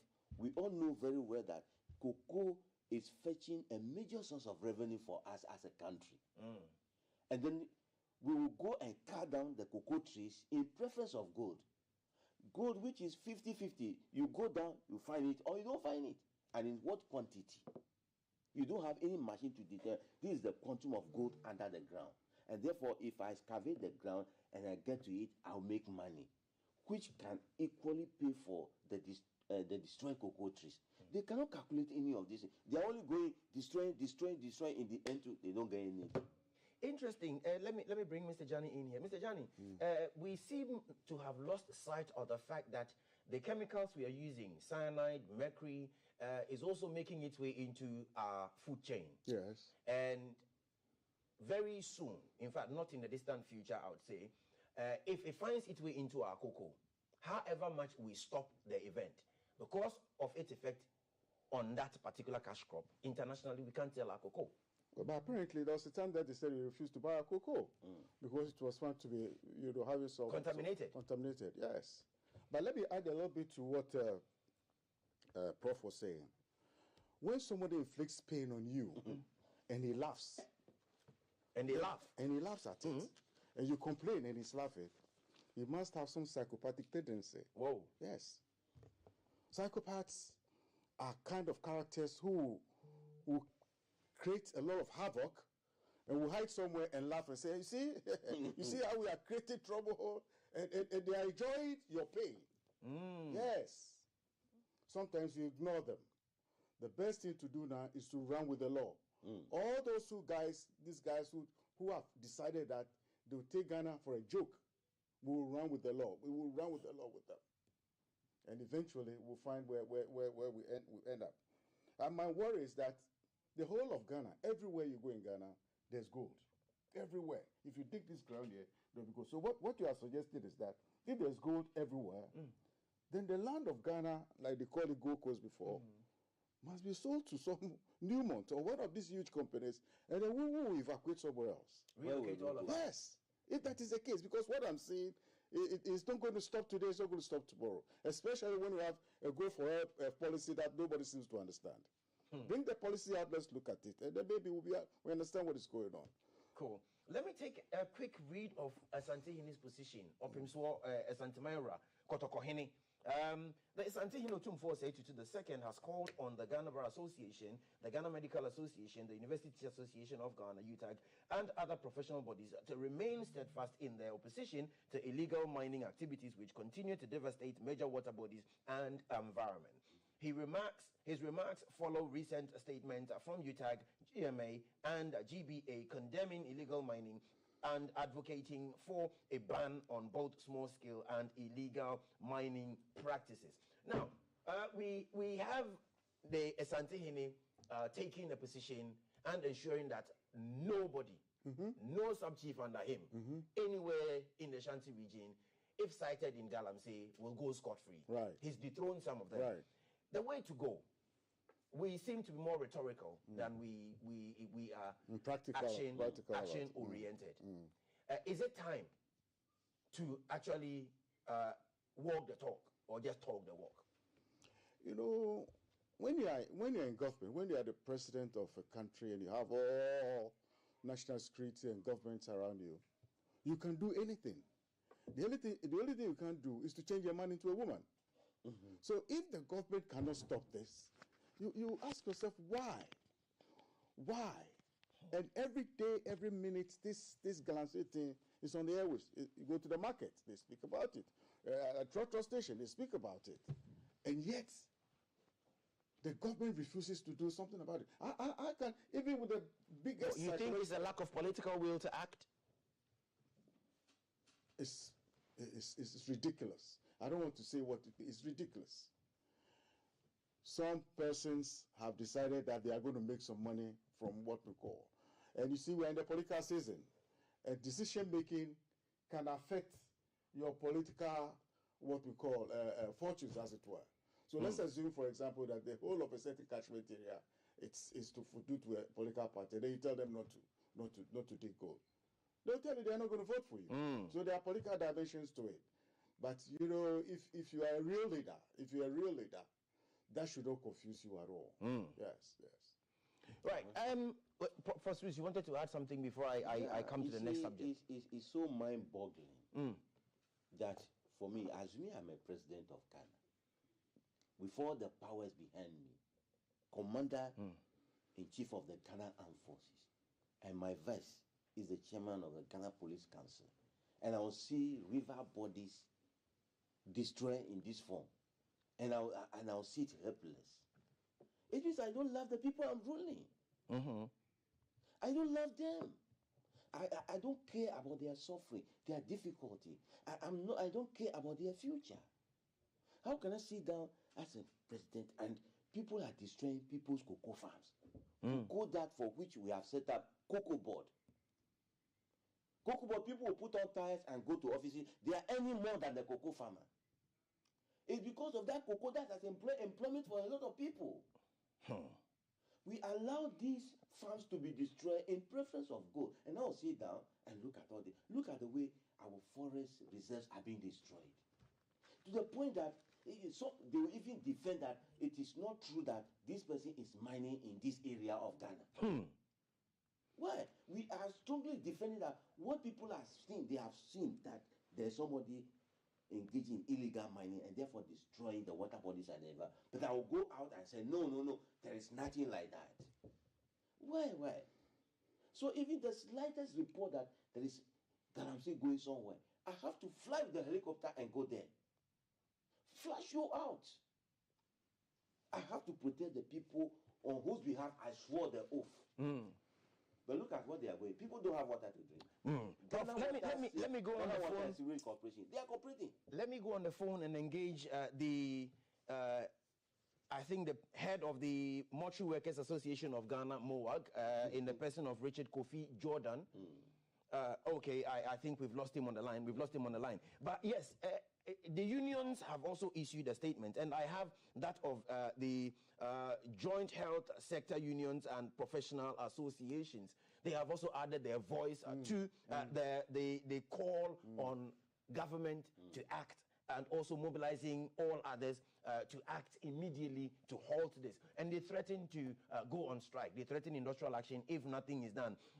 Let me take a few paragraphs of that, and then we move on to the next one. We have observed with alarm the unchecked destruction of forest reserves, water bodies, and grave threats posed to public health and Ghana's ecosystem by individuals and organizations engaged in unethical and illegal mining at Galamsey. Our various associations and unions have issued press statements and actively participated in public discussions on numerous occasions regarding this risk posed to the health of Ghanaians. It was our hope that the warnings would have helped deter the individuals and organizations involved in the unethical and illegal mining to curtail their activities. However, the vast destruction of arable lands, deforestation, and rampant pollution of water bodies with harmful chemicals from surface mining activities such as mercury, lead, cyanide continue unabated, and the situation is getting worse by the day, leaving irreversible damage to our environment, which portends a bleak future for our nation, Ghana. Now, this is coming from the Health Workers and various affiliates. Let's go on the line and speak to Kofi Jordan. Good morning, Mr. Jordan. Good morning, Alan. Thank you very much for joining us. Mr. Jordan, will this be the first time you are associating with any industrial action with regards to Galamsey? Let me say yes. Yes. Why is this necessary at this time? So it is because we are realizing that almost every Ghanaian is sick. Really? We are all sick from the pollution from Galamsey. This illegal activity is posing a lot of threat to our workers and also every Ghanaian. In fact, you cannot separate the Galamsey activity from any other part of this country. We are all feeling the pollution. We, even coming from the mortuary, we have seen a lot of deaths, and we don't even know the cause. It is possible that there is some kind of pollution coming from the hazard, which we have not tackled. So this time round, all the unions within the sector thought it's necessary for us to release a statement to tell the president, because he assured us, remember, Alan, he told us that he was putting his job on the line for Galamsey activity, right? Yes, so what he did say at that. the office? Hello? Yes, I'm here. I can hear you. I'm asking what the president is doing. Well, he made a promise. He said he was going to put his presidency on the line. That much we can confirm. As we speak, has the Galamsey stopped? No. Exactly. So 3-4 months to election, you should show leadership by saying, okay, this is what I said, I have thought, let me resign, and someone else continue. Yeah, but in any other serious jurisdiction, this is what should be happening. Richard, given that we've had Operation Galam Stop, Operation Vanguard, and burning of excavators and everything else, and this phenomena still goes on, what impact at all do you think a statement issued by your unions and your affiliates will make or will have on this Galamsey thing? We will not end there. We will not end. This is just a step one. We are making demands. We are saying that, look, authorize or ban those people immediately. We make demands. We expect that if these demands are not met, we'll still advise ourselves what is next. In fact, it is not in our interest to attack anybody or to try to, disorganize anything, but we want to do the right thing as Ghanaian people. We in the sector, for coming from health, we understand that when people are sick, the burden comes directly on us. And therefore, it is high time that we issue that statement to tell everybody in the world that we are not happy with what is happening and that the president has woefully failed on that part of stopping Galamsey. And so how many days are we counting down to before your next line of action kicks in? We will not be counting days. We are not giving any alternative. All we are saying is that our voice should be added to the various voices which you people. I think the media has done enough. Other organized groups have done enough. We are also adding our voice to give weight to the fact that Ghanaian people are not happy with the situation, because in the long run, Allah, you and I will be sick, and nobody will be there to take care of us. Just look at the destruction to our water bodies and even our forests. Things are bad. I watched a video. I was like, wow, do we have leadership in this country? Or we are playing with everything? Well, Richard, before we check out of here, every one of us would eventually go through the hands of one of your staff. Is this the reason why you are adding your voice to this, or there is more to it? You're seeing more than you're telling, and that's the reason why you feel like speaking up now? I don't control death, but we take care of those who are dead. And so this is what I know.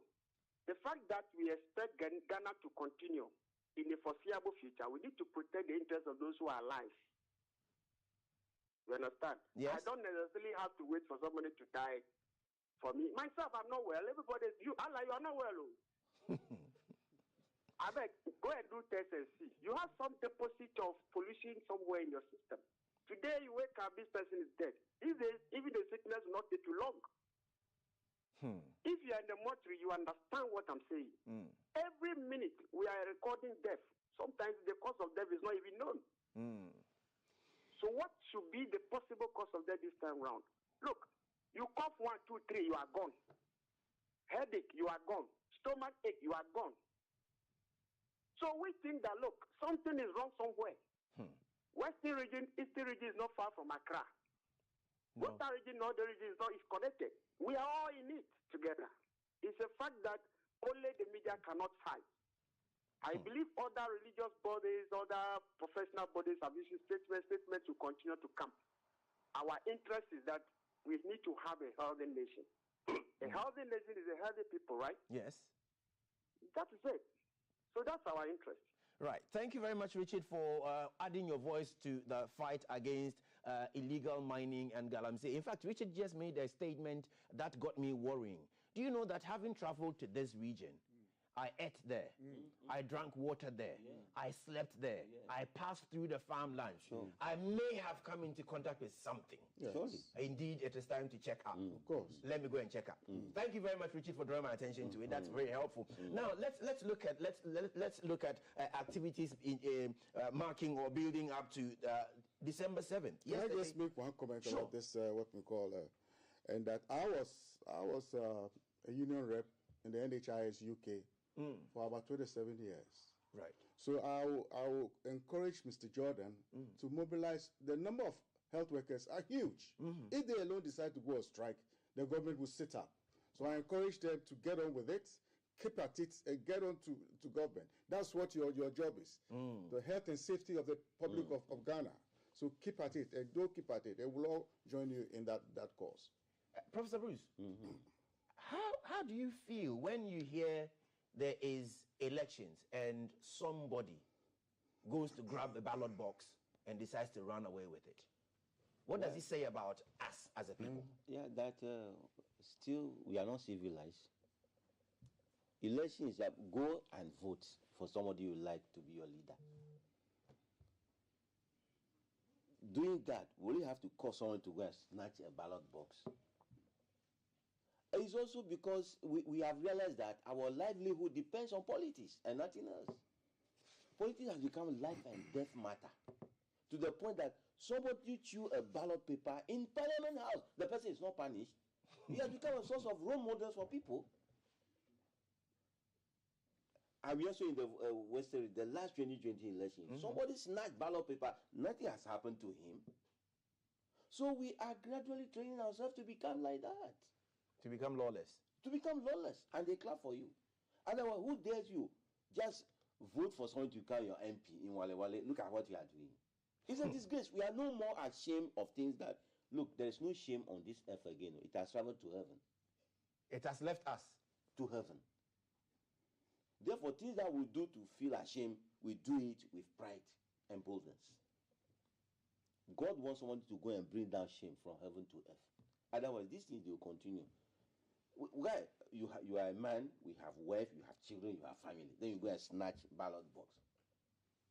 For what reason? These are the people immediately, I just whip them in public. That's corporal punishment. Handcuff them and let them, whip them. That's the only way we can stop this. But if you say, let's go to this, let's go, no, it will continue. This thing will continue. Let's begin to punish people. I'm still calling on Right Honorable Bagbin. What has been done to the person who was alleged to have eaten ballot box in Parliament? They are treating the person with kid glove. These parliamentarians will come out and say, this man has snatched ballot box. What did you do to somebody who did that? Among yourselves. You are protecting your own kind. When it happens outside, we are all shouting. Deal with the problem in your house before you go outside. There are laws that govern elections and the way we should conduct ourselves during, before, during, and after elections. Yeah. Is it that we have relegated the law to the background and so we're doing our own thing? We are doing our own thing because when you violate the law, there is no punishment. In fact, it's like, do it more. That is our attitude and behavior now. Ever since election started in this country, people have been slacking ballot boxes. Have you heard anyone be punished? Have you heard anyone?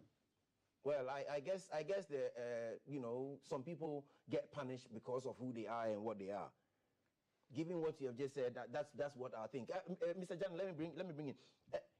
Must internal elections degenerate into people stealing or snatching ballot boxes and papers? And do we count the cost when we do that? Well, I thought with development, by this time, we will have developed our minds better in how we manage our politics. So when I heard that someone has snatched the ballot box, I said, hello, again? How? Who were there? I saw a policeman carrying the ballot box and riding away with it. What were they doing there? Who were the supervisors within the environment to make sure things were done? You know people snatch ballot box. What sort of mechanisms did you put there to ensure that it doesn't happen? I mean, sometimes you wonder whether there's something wrong somewhere. I can't figure it out. Having practiced psychiatry and psychology for 27 years or more, I can't work some of these things out. Because, you know, if you have to really, really put it on paper, the behavior, and assess it scientifically, you would think that there's something wrong with somebody's head. Is there something wrong? There's something wrong with somebody's head or some people's mind. There's some craziness around because it just doesn't work out. Look, behavior that is repeated, wrong behavior that is repeated all the time, is suggestive of somebody who is not well. Wow. You commit an offense, you are reprimanded. You commit it again, you are reprimanded. You commit it again. I'll come to a safe conclusion that there's something wrong with you. There has to be. People don't behave like that. Normal people do not behave like that. And then, you know, when people misbehave and you don't punish them, what in fact you've done, you have reinforced, strengthening their arm. You have reinforced bad behavior. And they'll keep on and on until they even kill somebody. Because they know they're going to get away with it. Those people who look after us must know exactly how to run. They know how to do it, but they've neglected the way they do it. And it makes us all very, very sad. Very, very sad. Something has to be done. Leadership. Anybody who is the president has to carry the can. We will throw the back at him. He's the one who is responsible for this. He should show us signs that at least he's making efforts to make things happen. Stress. Everybody is stressed in the country. Every little thing, you create stress in the people. Anxiety states. And they wake up in the morning, just don't know what they're going to do with themselves. Because every morning, there's new calamities coming out. People wonder, oh, Papa, where?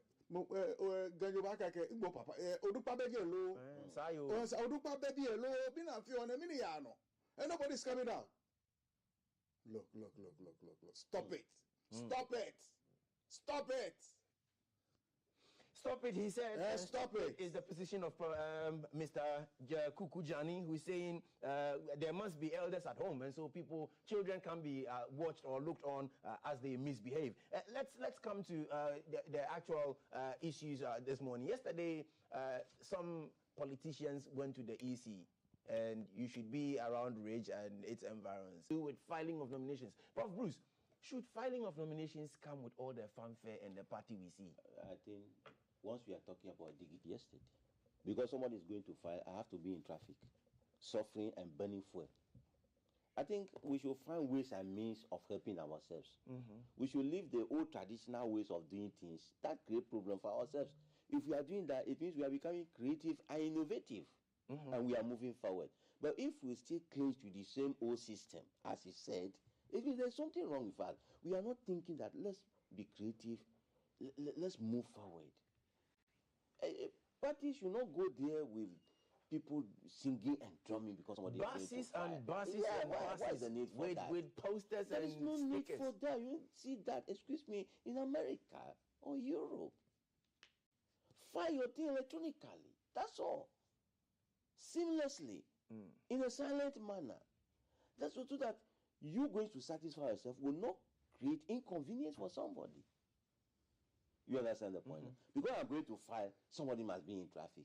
Well, you don't enjoy at the deprivation of somebody's rights and privileges.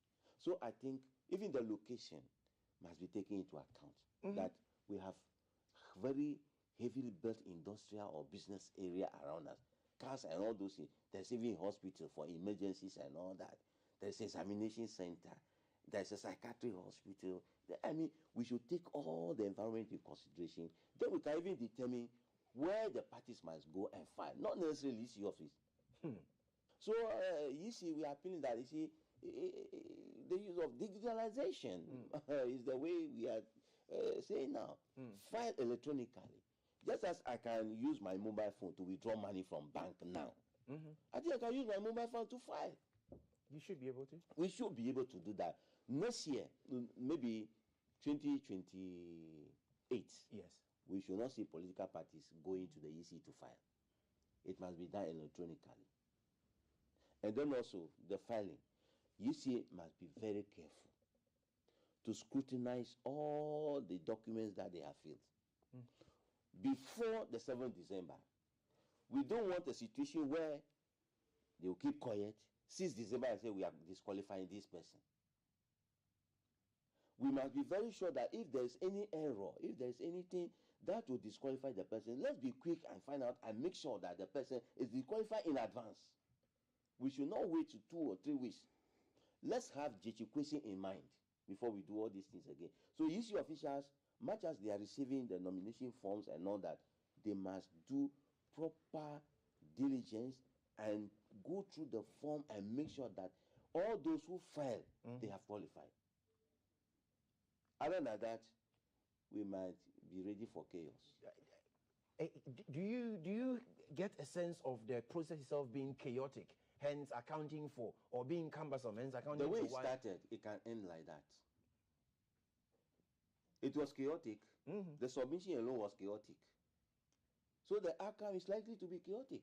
Because if you say you found something wrong about me, those people who I bash and they fall, they will come in the same way to defend me. It's going to be a chaotic situation. Well, or you cannot imagine it. Yeah. Mr. Jani, have we necessarily presented ourselves in a manner in which we end up shooting ourselves in the foot? Given what Prof. Bruce said, digitalization, we have mobile phones. We use them for everything. You can check your Ghana card here. You can check your voter registration here. You can move money here and there. Is it about time we consider bringing everything online and cutting out a human interactions or interface in there? Maybe so, but I don't work at the EC, so I'm not sure the reasons why they decided to do it the way they did. In any case, I was there yesterday. Oh, you were there? Yes, I started tracking it from the old, there are 2 areas. One, the old one, which is at Ridge. Yes. And then the new one, which is behind the big hole. You know the big hole? The cathedral hole. Oh, okay. The big hole. Okay. The very big hole. Okay. Behind there. They have the new one. The big foundation. The big foundation. So I think presidential was there. And then the parliamentary was here. Okay. Because I went to see one of my lawyers at Ridge. And I saw this huge traffic on the MPP buses. It was the bit that killed me yesterday. I was saying to myself, I was going to the EC to find out how this thing was going. And I said, something else is going on. It cannot be the filing of nomination. It can't be. And then I realized that I saw Mr. Kwate in a huge bus. I said, okay, fair enough, no problem. I went to the EC behind a big hole. And then I said, Chairman, I said, Philip Kwete, Madam Valerie Sawyer, Mr. Adil Koka, and the group of people, with a small group of NDC supporters, went into what we call, and they filed, came out. Mr. Chairman gave a speech to the young guys, and that was it. It happened within 1 hour and 15 minutes. And they arrived about 1:30. Within two something, we're done and gone. Gone. So the chaos was by these buses that was being tracked all over the way, creating so much disturbance in the system. It means that in Accra itself as it is, without this, you cannot go to 3 meetings in a day. No. It is impossible to have 3 meetings in Accra. And look at the distance between Oibi and Accra. From Kaswa to Accra. The city must expand now. We must open up a little bit more. Thank you very much. We have just about a few minutes. We're ready to do a forensic audit on this voter register. So that there will be fairness. Yeah. And right. no chaos in the country. Prof. Bruce and Mr. Jani, it's something we have not mentioned here today, but I want us to look at that in the next 5 minutes. Maybe you throw or you share your views on it. 2 young men went out to school. They are both not coming home. One is ending up in the mortuary, the other is ending up in prison, possibly. Worst case, as if that is not enough, yesterday on social media, you have another young man in that same school brandishing a machete and daring people not to try him. Prof. Bruce, how did we end up here? School indiscipline. School discipline is under question, heavily. You see, one thing, our schools are overpopulated. And so everybody is struggling for space and all that. And because of the stress they are going through, they are all agitated and are angry, and they want to release their anger through any means to their perceived offender. House masters and house mistresses are not able to have control over them. Right. If they really have control over them, how can they bring those knives and scissors and machetes into school? They have to check everything. It tells you that we are not in America and in the UK, we have metal detectors before you go into your school compound. So how did they get machete? That tells you. We are only interested in protecting our hotels. Not our schools, our hotels. All right, let's take a few. Mr. Johnny, I'll bring you on in on this one, but let me take some messages from Jay Gabra, who is standing by to tell us. Somebody has sent us a beautiful flowers. Yeah, that's coming from Nana. Good morning to you all. So Abu Tiati says, why do we bow to good decisions? Because drivers who do know, okay, this is for Kafui earlier for the Kofi traffic. Kofi traffic. Good morning to you. This is coming from a viewer. If the Galamsey menace is not addressed urgently, the repercussions will be felt at a national level. The destruction of water bodies and the loss of aquatic life will have far-reaching consequences of food security, public health, and the economy. The government and stakeholders must take decisive action to address illegal mining practices, enforce regulations, and protect our water resources for the benefit of all Ghanaians. This is from Aaron Babako Kokomisa, who is here in Accra. Osei Kwabna says, free SHS, free this, free that. Unfortunately, none is preaching responsible parenthood. How do you practice free-range parentage and make others responsible for one's unbridled libido? I'm not taking hardship and other unforeseen circumstances of parents out. Osei Kwabna Esquire, if you say that's a profound one, actually. Dr. Ronald says, it is obvious that Ghana has not got the discipline to practice small-scale and community mining.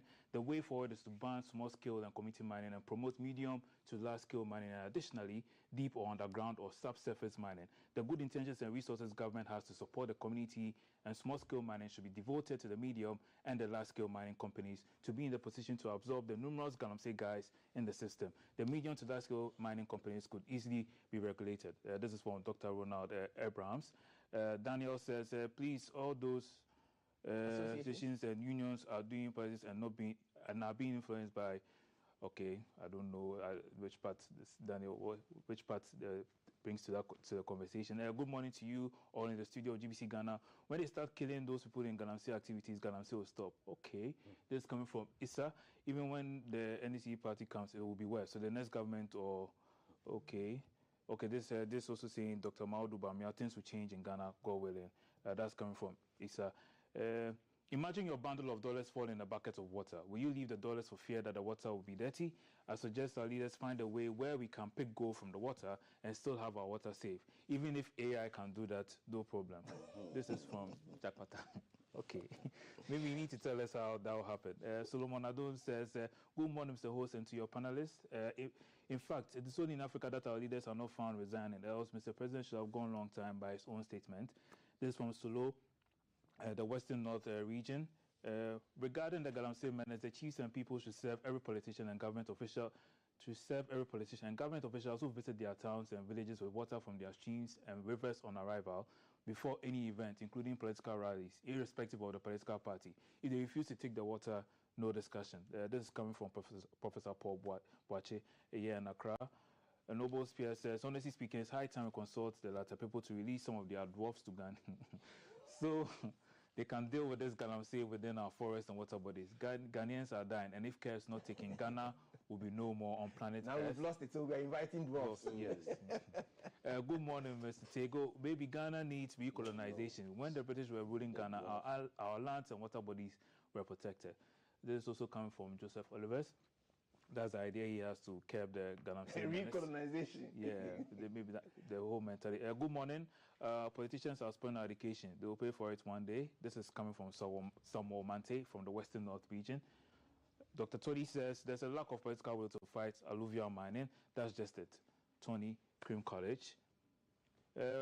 Hi, when people say school indiscipline, what exactly do they mean? I mean, parents go to schools to warn teachers for punishment for their children, and you think pupils are going to obey rules and regulations at school? Your parents and leaders failed in this school nurturing. It's a shame everything is played politics. I am Kwame. Yeah, that's it. Yeah, that's it for the messages for now. Keep sending them in. Thank you very much, Jay. The bit with school discipline and how parents go to school to warn teachers for punishments meted out to their children is just unfortunate. Mr. Johnny, what's your take on this school thing? The school project, SHS, is a huge project, a national project. So one will expect that there's a policy which is scientific and coherent. So you evaluate it every year and you identify some of these problems coming on, and then make sure you have issue how to stop it. We have children dying at school when there was no nurse around. You send your child to a boarding school and there's a phone call that the child is dead, and all sorts of issues. So if you have a population of about 2,000 people, there will be a lot of issues within that campus. So it is your policy, which is very methodological, that people can follow properly, and then identify issues, sort it out every year, you evaluate. This SHS, where we say you are going to evaluate, they say, hey, why are you going to evaluate it? You don't understand policy. Policy is set to, they see policy as the cliche. Policy is not a cliche. It's a methodology and a strategy to get to an end game. So if you don't apply good policies, everything will be like, oh, you two go and do this. Oh, me too, I can do this. Tomorrow we'll do this. You do not run a budget of, say, $400 million, $1 billion with just hearsay. You have to have a policy. Sure. And that's what the World Bank wants to hear. That's what the IMF wants to hear. When they know that you are doing this properly, then they know that we can support these guys. But when they bring you money and they don't know how you spend it. IMF and World Bank always have, they have offices in Ghana here. Everything we do, they know. By the time you take your aircraft and you get there, they know here. The ambassadors are here. The ambassador's job is to write to his parent company and tell them what happens here. So that's for the corruption. They know it is on our head. It's on our faces. Wow. And they bring us money, and all we do is that we spend their money the way we want. They don't like that. But for whatever, for geopolitics or whatever, they end up supporting it. But they know we do the wrong things all the time. The SHS, the policy must be looked at. For children at stake, children's life at stake. One child that goes is bad enough. Two children that go is wicked. Okay, I'll come back to you. Let me at this point say a very good morning to two fine gentlemen who made my movement around Cape Coast one memorable one. The first one goes to Safuhin Kojo Yankson. Safuhin Kojo Yankson, with his planning team, pulled off Fitu at 60, and then George Quay, yes. Somebody tell George Quay this morning that Darrell Alantego says, George, I'm still waiting for that Image Bureau t-shirt. If I don't get it by the end of this week, George, me and you, we are finished. Thank you very much. Anyway, and then another one goes to Eunice. Eunice at Poco View Hotel, Salt Pond. She ensured that I was comfortable. Every day she'll ask if I want a hot water or I want a warm water.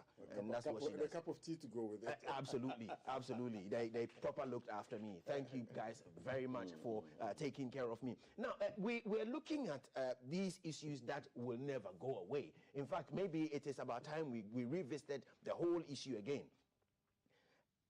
This water seated here in front of me has been nearly a year. And what we have under it didn't come first when we fetched the water. But seated here, now we can see what it is in this water. Supposing it has ended up in somebody's house because of those who depend on the water and they live close to the river bodies. How do we expect this to enhance anybody's survival? So Yeah, no, maybe I should raise it to the camera again. How do we expect this to enhance anybody's survival? You clearly have deposits in the water, and these, we are told, cannot be purified, cannot be treated, cannot be changed. That means they have come to stay. Prof. Bruce, I observe somewhere in Bonsa where children were playing in the river. Given what we know with Galamsey, we have to come back to Galamsey. What else can we do as a people? Now let's take government out. What else can we do as a people to tell ourselves that enough is enough? I think we have to be truthful and very thankful to God for giving us all these natural resources. We should go out there. Ghanaians, we are very religious, both Christians and Muslims. Let's use God's approach that we need to care for God's creation. If rivers were human beings, they will be crying. Look at even the birds in the sky. They are looking up to human beings that, look, we cannot even drink this water. Oh, no. The fish in those rivers are dead. Go to Shaman and see. The sea is colored. I think it's our duty to care for God's creation. But that's why we're brought here anyway. Otherwise, our irresponsibility can end many of us going to hell because we have refused to care for God's creation. Let's lose religion, leave government aside, and appeal to our conscience, and then pray. And I think when we start preaching like the way we evangelize people, to let them understand that, look at this nice water you have changed and polluted. Where do you expect goats and sheep to get water from to eat, to drink? Cow, fish, your own human being. No, please, if we appeal to them like this, they will know that they have a responsibility to care for God's creation. Because even in the Bible, it is stated that the creation of God is groaning. They are all suffering, going through torture. Our rivers are being tortured. Forest reserve, Kokofa. You see, these are inhuman creations. We human beings have to talk on their behalf. Otherwise, God will say, Adam, where is the garden I've given you? How did you care for it? We have been given this Ghana as a garden to care for it. God will definitely ask us how we care for this garden. It's not the Garden of Eden, no. Now this Garden of Ghana. Religion, let's come back and face the reality. Let's care for God's creation. Wonderful. Then we Wonderful. Thank you very much. Mr. Jani, what we have not necessarily done is count the actual cost. We've looked at the destruction to our water bodies, to farmlands, to our food chain. Infrastructure is also taking a hit. I want us to go back to the video and consider a country that we agree that we are broke. And spending 500 million euros to convert a single or narrow gauge to a standard gauge to allow for transportation of human beings, goods and services, and we're allowing Galamsey to hit it so hard that it is delaying. The delay is also expensive because the people who work there will have to go back and correct what Galamsey has destroyed, even though they've already done that. Is it about time we perhaps go the way China will go? If you destroy it, you pay for it. Yes. You destroy it, maybe you probably have to have your head gone. That's the China way, the extreme way. Yeah, the realism is that there are a lot of people who are not working at the moment. They are jobless. They wake up in the morning, the only opportunity they have is to go and dig gold and find something for their families. The backbone of Ghana is in the agricultural sector. That is where we must try and shift the focus. Yes. You know, get large farms like the Kwame Nkrumah used to have before, the brigade, and get them working and get money to look after their families. The gold option is not an option at all. It won't work. So we'll have to change, use our problems. Government has all the power to stop what is going on. And if they don't do it, you get rid of them and find somebody else who can do the job properly. I will suggest that the research department at Kolebu should be able to bring us data and statistics on the bodies that are deformed, people who have died out of this, the mercury and things that stuff. Yes. If you get that data, it now allows you to prosecute your whatever you want to do properly. That's what they're talking about. Lotto. Okay. Now with that data, it will be very difficult. Thank you very much. Mr. Jani, let me go on the phone and speak to the General Secretary of UTAG, Dr. Ilyasu Mumuni. Thank you very much, Dr. Mumuni, for joining us. You're on GTV Breakfast. For having me. Good morning to your viewers and listeners. Thank you very much. Dr. Mumuni, UTAG is threatening strike. Some will say, what has that got to do with University Teachers Association of Ghana? So, yesterday we issued a press release. Yes. Actually underscoring some of the most critical impact of this particular illegal mining on our environment, on our health, on our economy, agriculture, almost everything around us as a people and society. Yes, and these things affect Ghanaians, human beings. Everyone, not the teacher alone, not the nurse alone, not the broadcaster alone, almost every person who is in Ghana. And so as one of the most critical stakeholders, we realize that we can't actually be on the fence whilst having this bigger problems loom, on us day in, day out, leaving it to the NDC and MPP to play a football whilst we suffer the consequences. And so we thought it was time we get into the mud, right, and then do what we can do, right, to make sure government and any other stakeholder who matters, who has a role to play, with Dr. Mumuni, ever so often when associations such as yours issue press statements and communicated initially, yes. Is that something Ghanaians can very much expect to happen with this, your position? This is a problem. Oftentimes, the challenge with what you just expressed is part of the bureaucratic processes that we are all involved in. And oftentimes, because our core mandate is always to teach and research at the universities, it is difficult finding a lot of time to do most of these advocacy works. And sometimes the story ends on the release of the presser. So then, by this time, looking at the margin of impact, and we'll be reaching out to National Labour Commission to actually prompt them.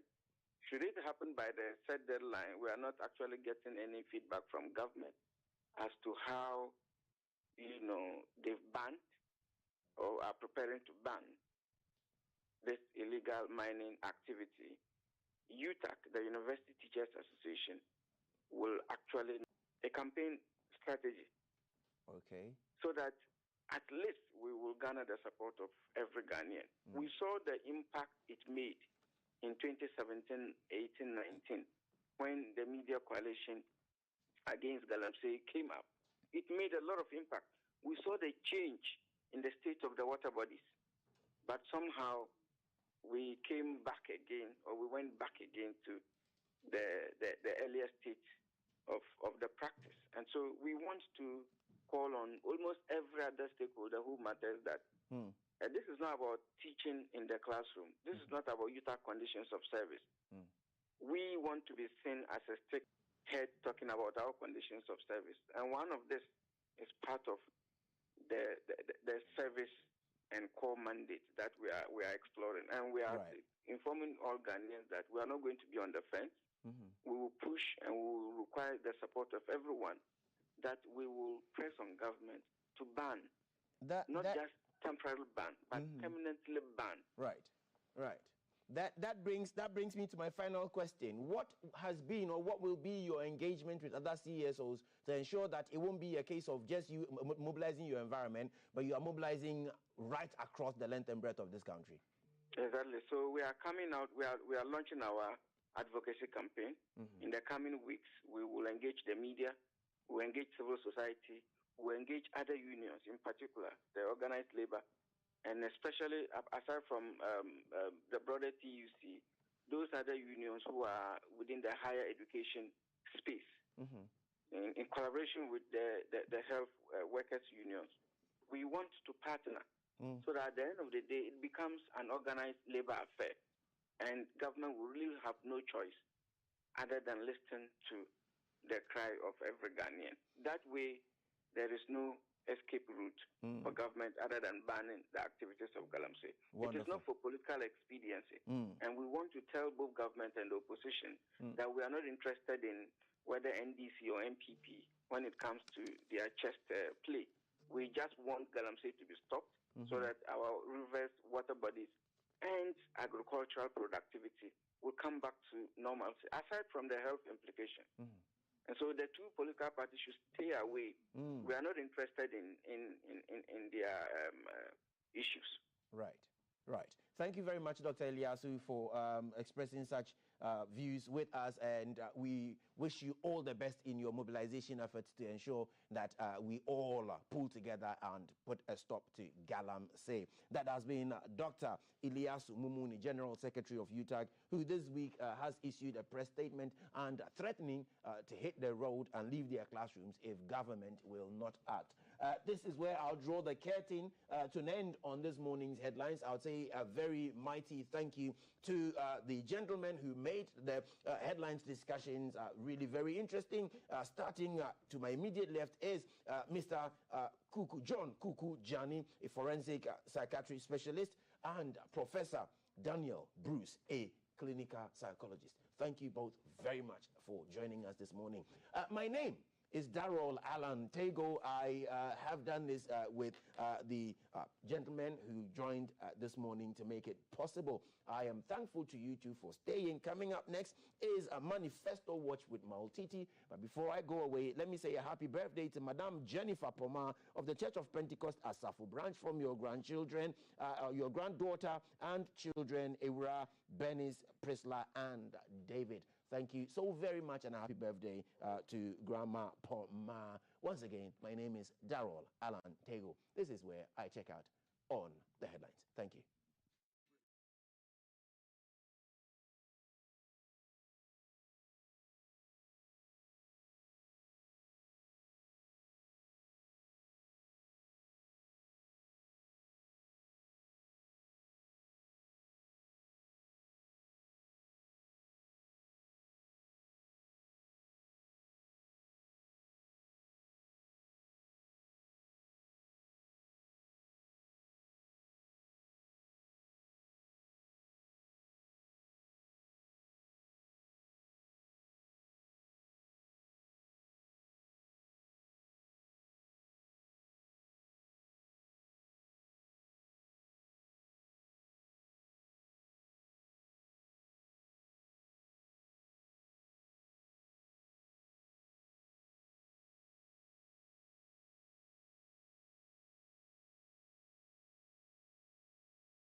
Show.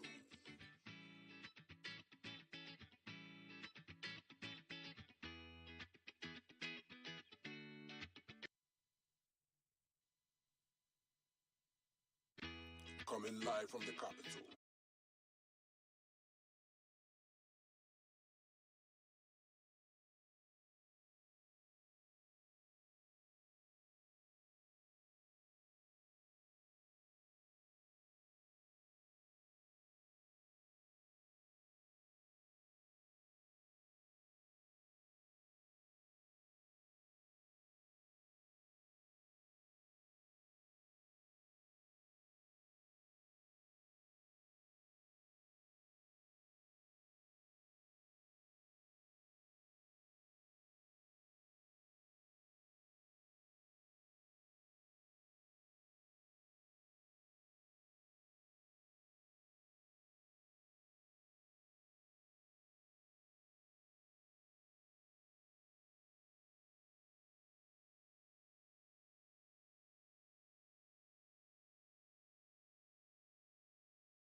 Welcome back to GTV Breakfast. I am Altiti Saida Sadek, and that's the headlines just gone by. The show is proudly brought to you by Wake Purified Drinking Water, Virtual Sound, and Medimosis. We're sitting down for another conversation on its politics and its elections, and it's our manifesto watch with our Ghana wins that we are looking forward towards December 2024, where the general elections will be held. And we try to give all the parties, equal measure and a platform to come tell the Ghanaian people their policies. Now, to lead is to solve.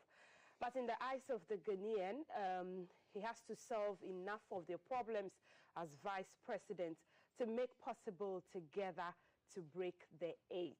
December 7 will be the decider. And yesterday, the vice president, Dr. Alhaji Mahmoud Bawumia, he filed his nomination forms with the Electoral Commission for the December general elections, with confidence that the EC will live up to the task. And so this morning, the political aide to the Vice President, Kofi Tonto, has joined us for breakfast and for us to break down the policies for the barest minimum and for your understanding. Hi, good morning. Very good Mr. morning. Tonto, welcome to the Breakfast Show. Thank you very much. Good to have you. You can send us your thoughts and your comments, 055-556-1034. We're streaming live also at GTV Ghana on Facebook, on YouTube, the GBC Ghana. Mr. Tonto, tell us, let's just cast our minds back to yesterday when your flag bearer filed his nomination. How was it, and what were the expectations at the filing and even after? Well, thank you very much, and a very good morning to you and to your cherished viewers. As the law requires, the Vice President who doubles as a presidential candidate for the New Patriotic Party went to the Electoral Commission to file and submit his nomination to the Electoral Commission. Right. The process was quite a very simple and straightforward process. The party, he was flanked by the running mate and then also by the national executives. He submitted his documents, etc. Okay. And went through the process very, very smoothly. It was quite a sober moment for him as a young boy coming from Wale Wale, having moved up the ranks to a vice president and now stands the chance of becoming the president of this republic. Okay. His wife was also there to back him. Really reflecting on all of that, quite an experience. So it went very, very well. After we finished the submission, we also proceeded to the party headquarters where he addressed party members as well. Okay. And so it was a quite a successful day. And the flag bearer was so confident that he's breaking the 8 and he's going to take over the reins of government come January 2025. Why is he so confident? That sector by sector, we have done very well. We've faced challenges and we admit where we have faced challenges.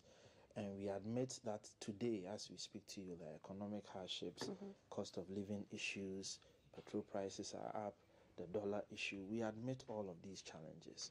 But the point is, in the face of all these challenges, what have we been able to do when you look at healthcare, when you look at infrastructure? As of 2022, if you do an 104 trillion Ghana cedis, then we came, the number of patients is 160,000. When we came, we had 100 boys in 100 boy gender parity.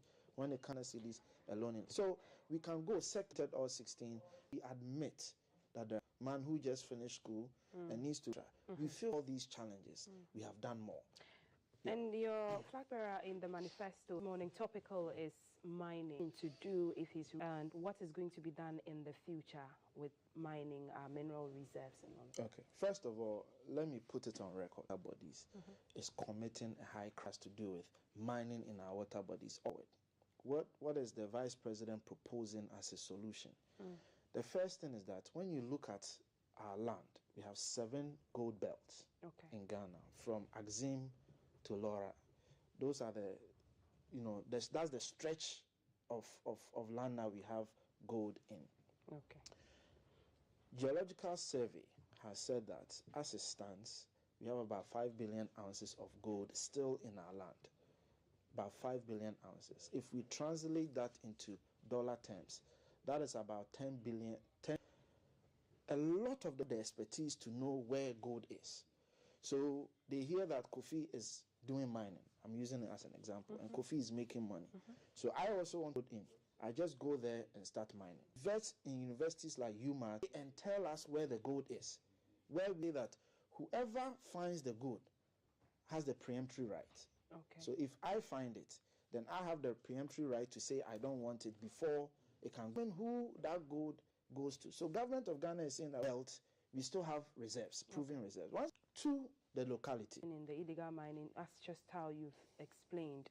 Are there any livelihood, programs? Are there other opportunities that the flag bearer is seeking to use? We are saying that we have to move those young people into responsible mining. Okay. Of course, we have 8 millions of jobs, but we have to make sure that people mine responsibly. And we are saying the main reason why young people mine irresponsibly is because they are doing trial and error. So if you can find where the gold is, now take the concession allocation from the top and bring it to the district level. Right. So you can give it to these young people to also mine. You see, let me tell you one thing. The young people in these communities, death of gold in a particular year, that's how much gold we've shipped from the small scale and then also from the large scale. So the question is, I live in a small community. I know there is gold here, but I haven't benefited. Throughout our history, we've given that gold to some people. So as a young person, he will try and find his own gold in his own land. So we are saying that that young man has a right to mine, but that young man has to be guided to mine responsibly. It's a form of job. So if the young people are mining responsibly, there's no harm in it. That's the argument. That's why we are saying we have a full value chain, end to end. If you read our manifesto, almost two pages on mining and all the steps he's going to take to ensure that we bring responsible mining. And the operations to, the regulations, the security agencies, we've had several of them, Galamstop, Vanguard and all of that. What fundamentally is the problem? What have you seen from experience is the challenge with either, bringing them on board to responsible mining or, arresting them? It's money. Okay. The issue is money. And okay?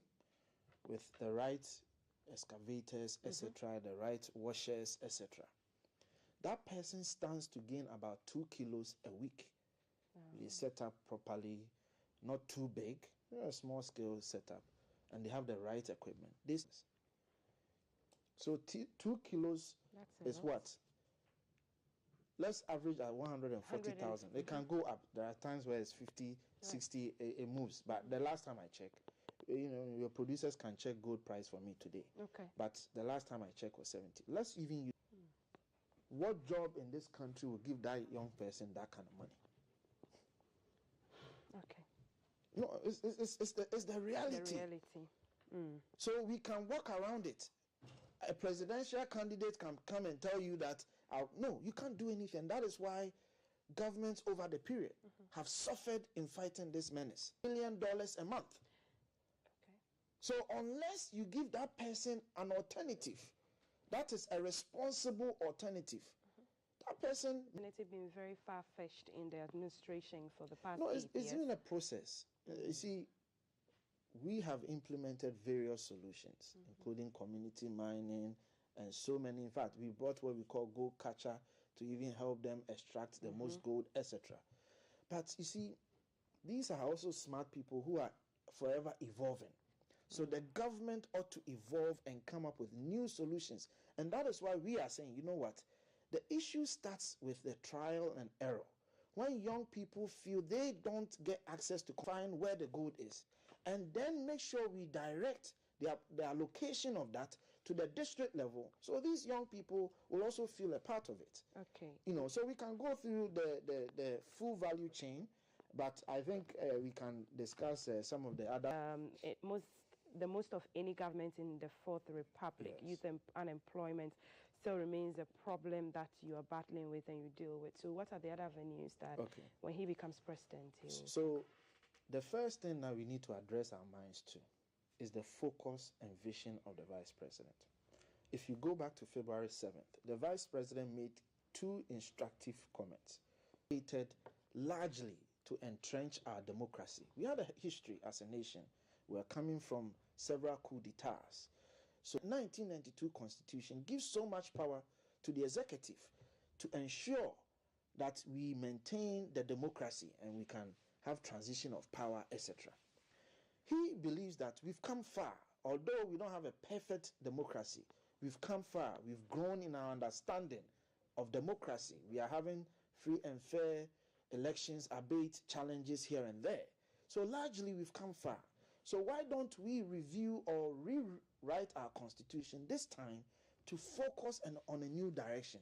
And that direction is how we are going to harness the energies of the Ghanaian to create wealth, business, promote business, and create jobs. Okay. So let's have a new constitution that rather entrenches business growth, wealth creation, and job creation.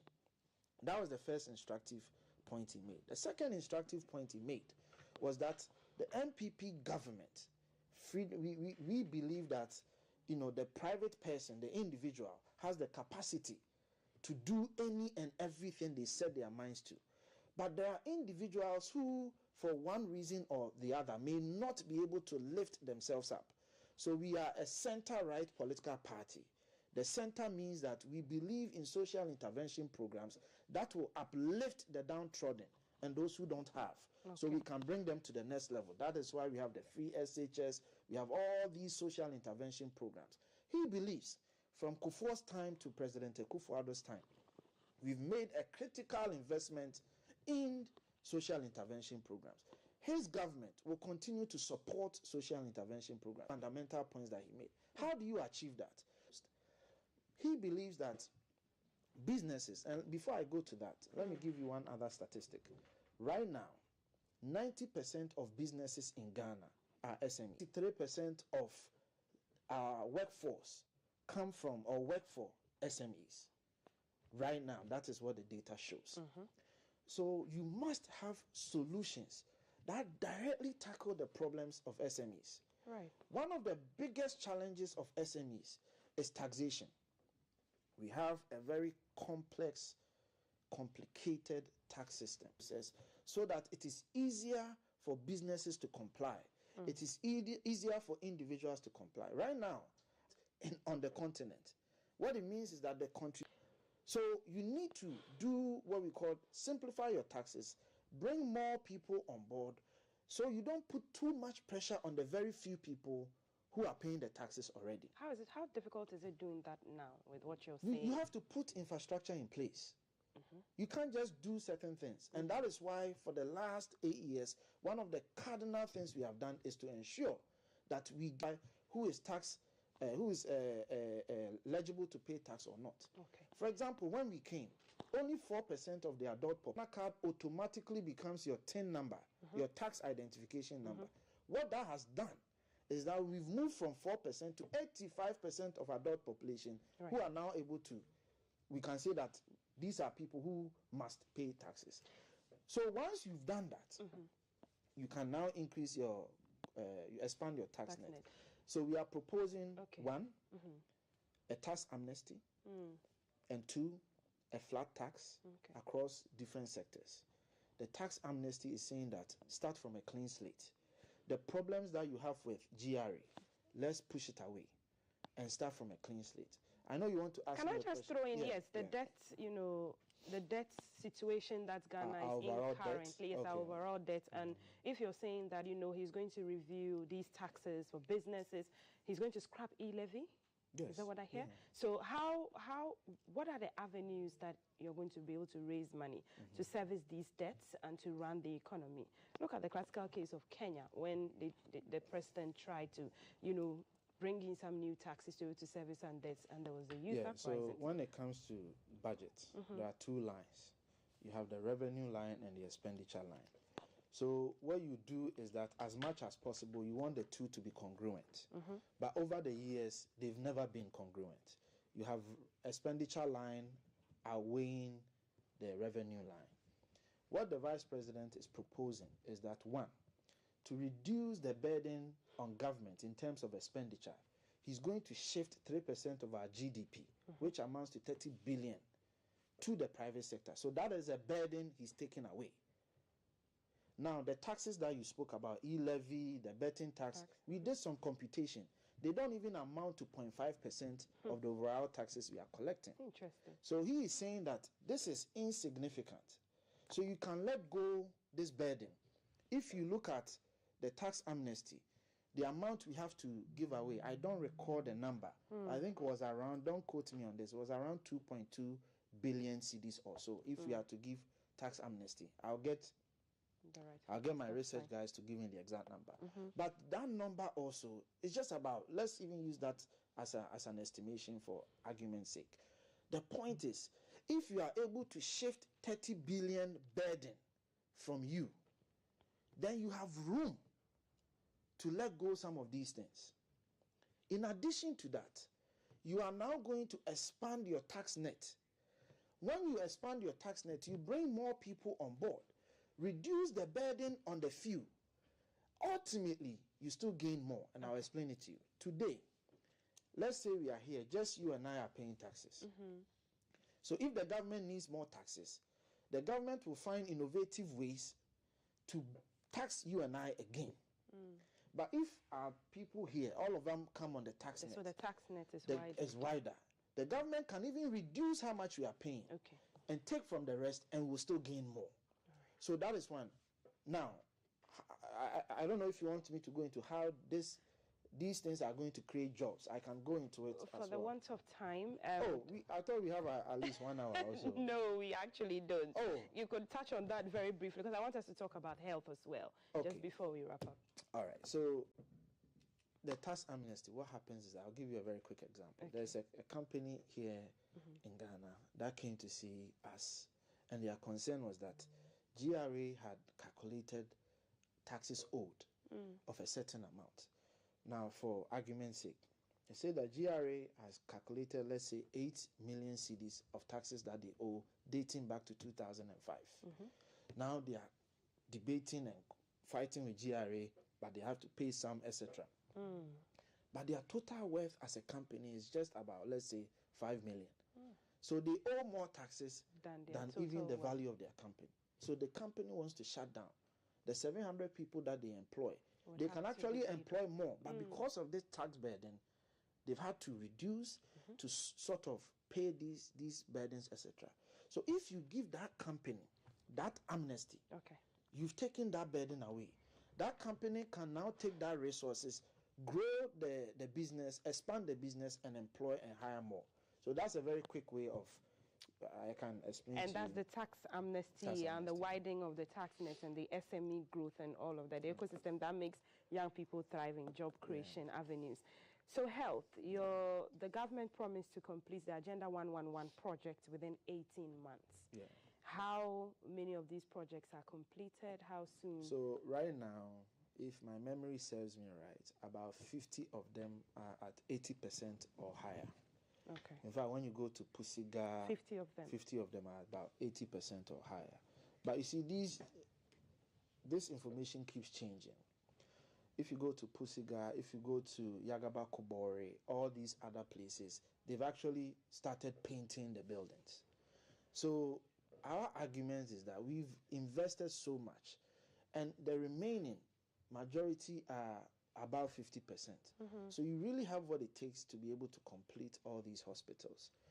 But on the back of that, what we are saying is that we have, for our record, completed 47 hospitals from scratch. We have on the record. Because you've rehabilitated some others? I'm talking about from scratch. 47, about 47. We came to meet about 16 that were started by previous governments, including President Kufuor.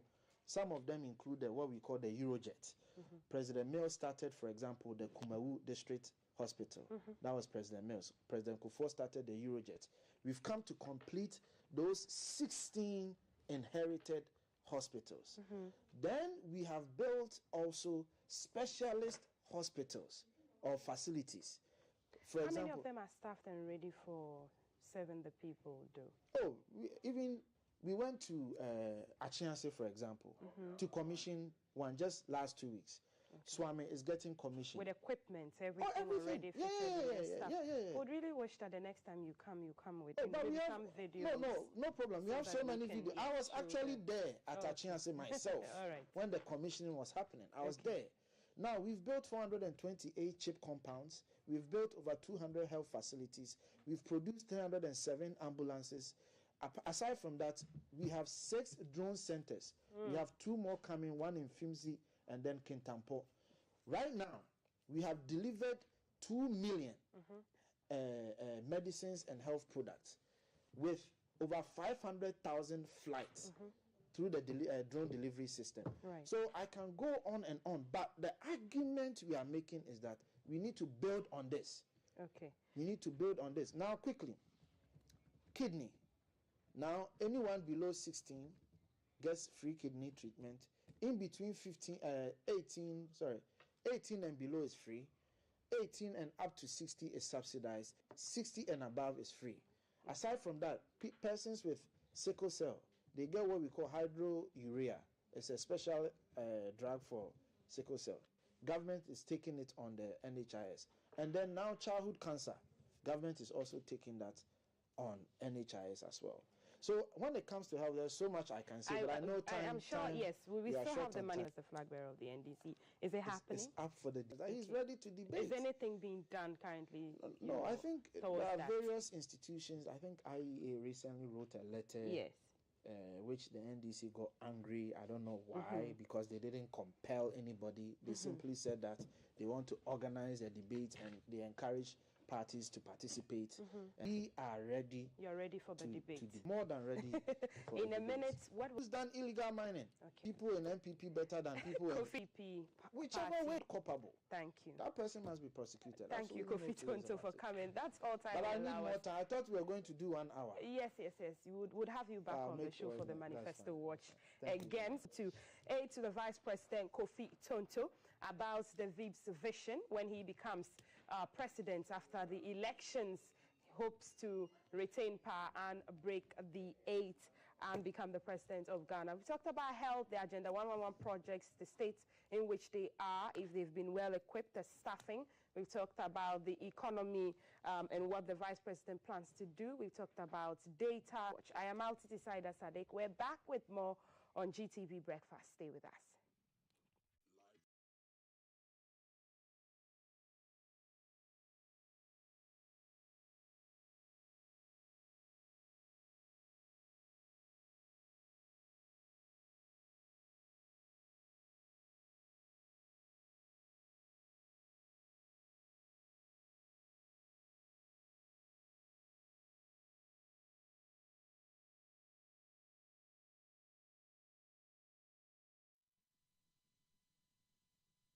Thank you very much for sticking and staying with us. Just gone was Multiti and Kofi Tonto taking a critical look at the MPP manifesto in the build-up to the December 7 election in Ghana. We're going to go over to Kumasi, where there's currently an ongoing climate talk between the GBC and German embassy collaborating to focus on bringing climate change issues to the foreburner.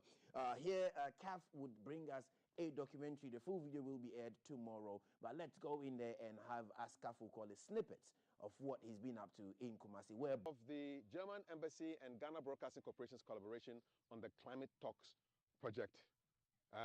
We've traveled all the way to the Ashanti region. This is Jankoba. We've come to the first waste-to-energy hybrid power plant in Ghana. And tell us a little bit about this project. How did it start? Who are the collaborators?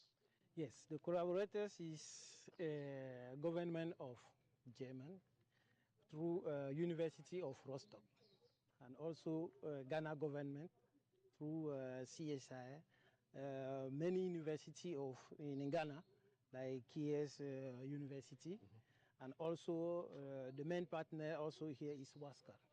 Yes, that is the main partner involved in this project. And what is the idea behind this hybrid power? What is a hybrid power plant in the first place? Hybrid power plant is, the idea is to combine many types of energy sources to produce the energy. all renewable, not energy from fuel. Yes. So we are using waste to convert to energy, and we add another renewable energy sources, that is solar. Yes, that is the mix of all that is calling hybrid. Okay. Municipality, mainly, yes. The municipality supply us the waste, yes. And then by the time the process is over, you've gone from waste to... Can we go there? Yes. Okay.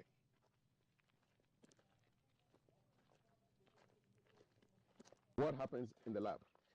In the lab, it is where we are in process, mainly for the gas production.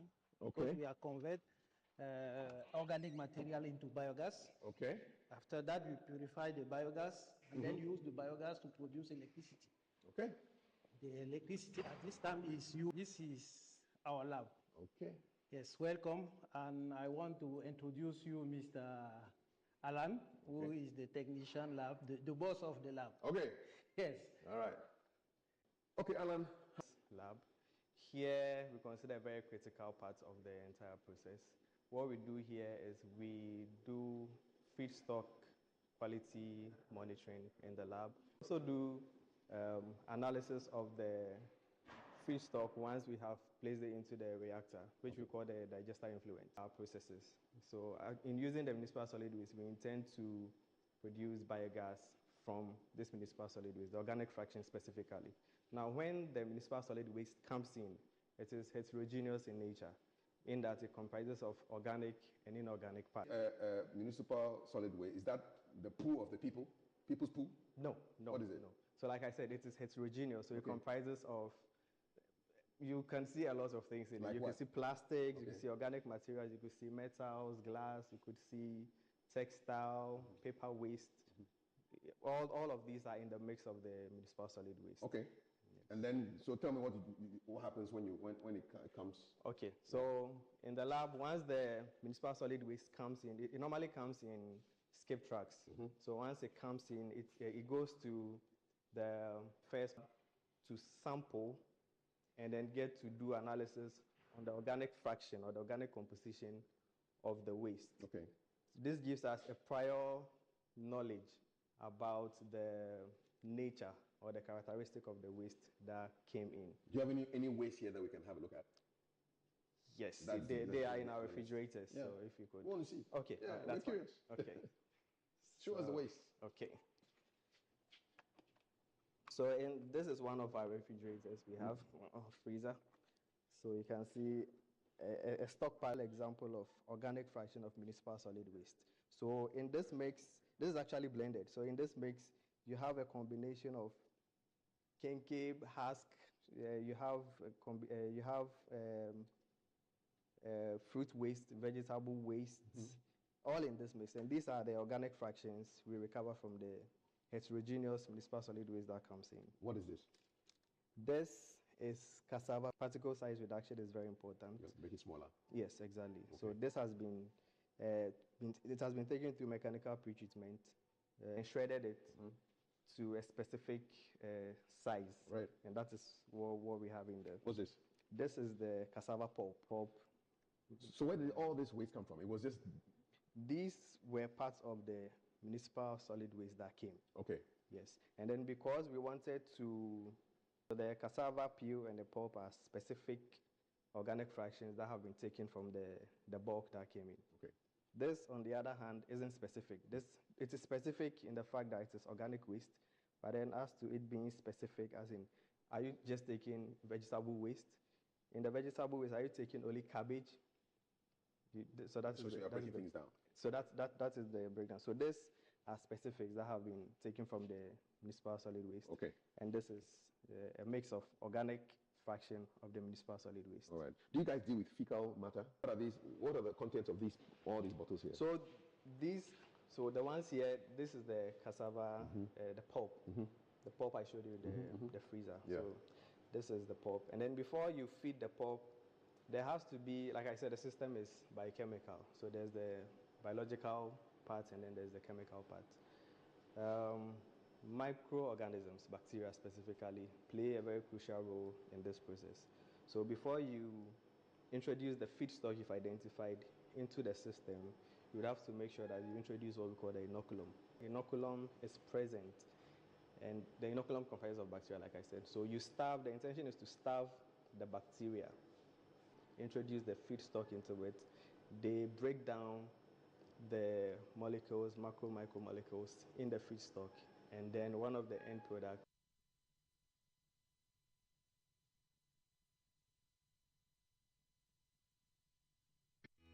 Live from GBC Studio One, this is the Breakfast Show. Prophecy.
Yeah.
Time Grammy nominated musician and UN Goodwill Ambassador, is in our studio today, and that's his latest release, Rise. Wow.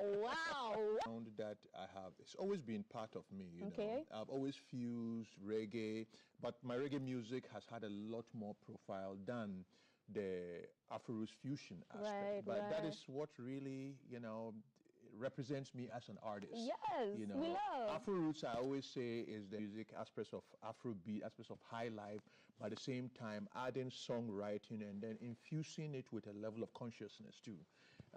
You know, so this is absolutely and then the dance floor, it has to move you on the dance floor.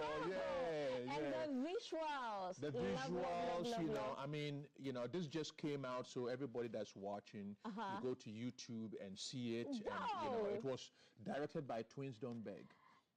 He's one of them is that the creative richness of this country. Okay, yeah. So apart from me being a musician and also being produced by Grammy-nominated producers like Nabein and Firstborn, I also worked with Twins because their ability to also capture the essence of what's it called, our country, our culture, and all of that was integral in terms of telling the story of this song. So it's a great new first release for the upcoming album.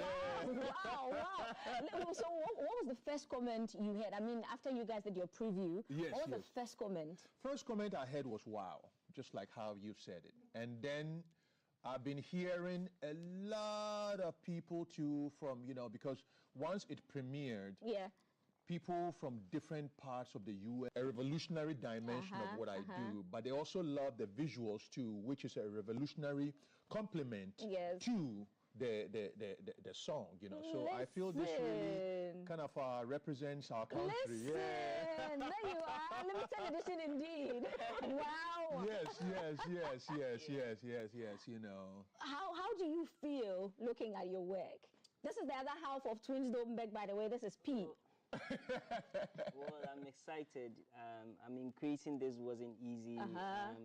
Imagine working with a legend like Rocky Dawuni. So there was a lot of pressure on us to deliver, but we work with a great team. We've helped train a lot of young people that you know, we've all sing together, and we just wake up in the morning and all we want to do is just be creative, and few videos for some international artists. But in Ghana here, we've not really done anything. In Ghana? Yes. So the best opportunity for us was to connect with Rocky Dawuni to create something on his, you know, upcoming projects. And this was a perfect time to express ourselves. Okay, so how long did it take you guys to put this video together? Who chose the locations? Where? Love the pastels, by the way. Wow. I think it was a teamwork.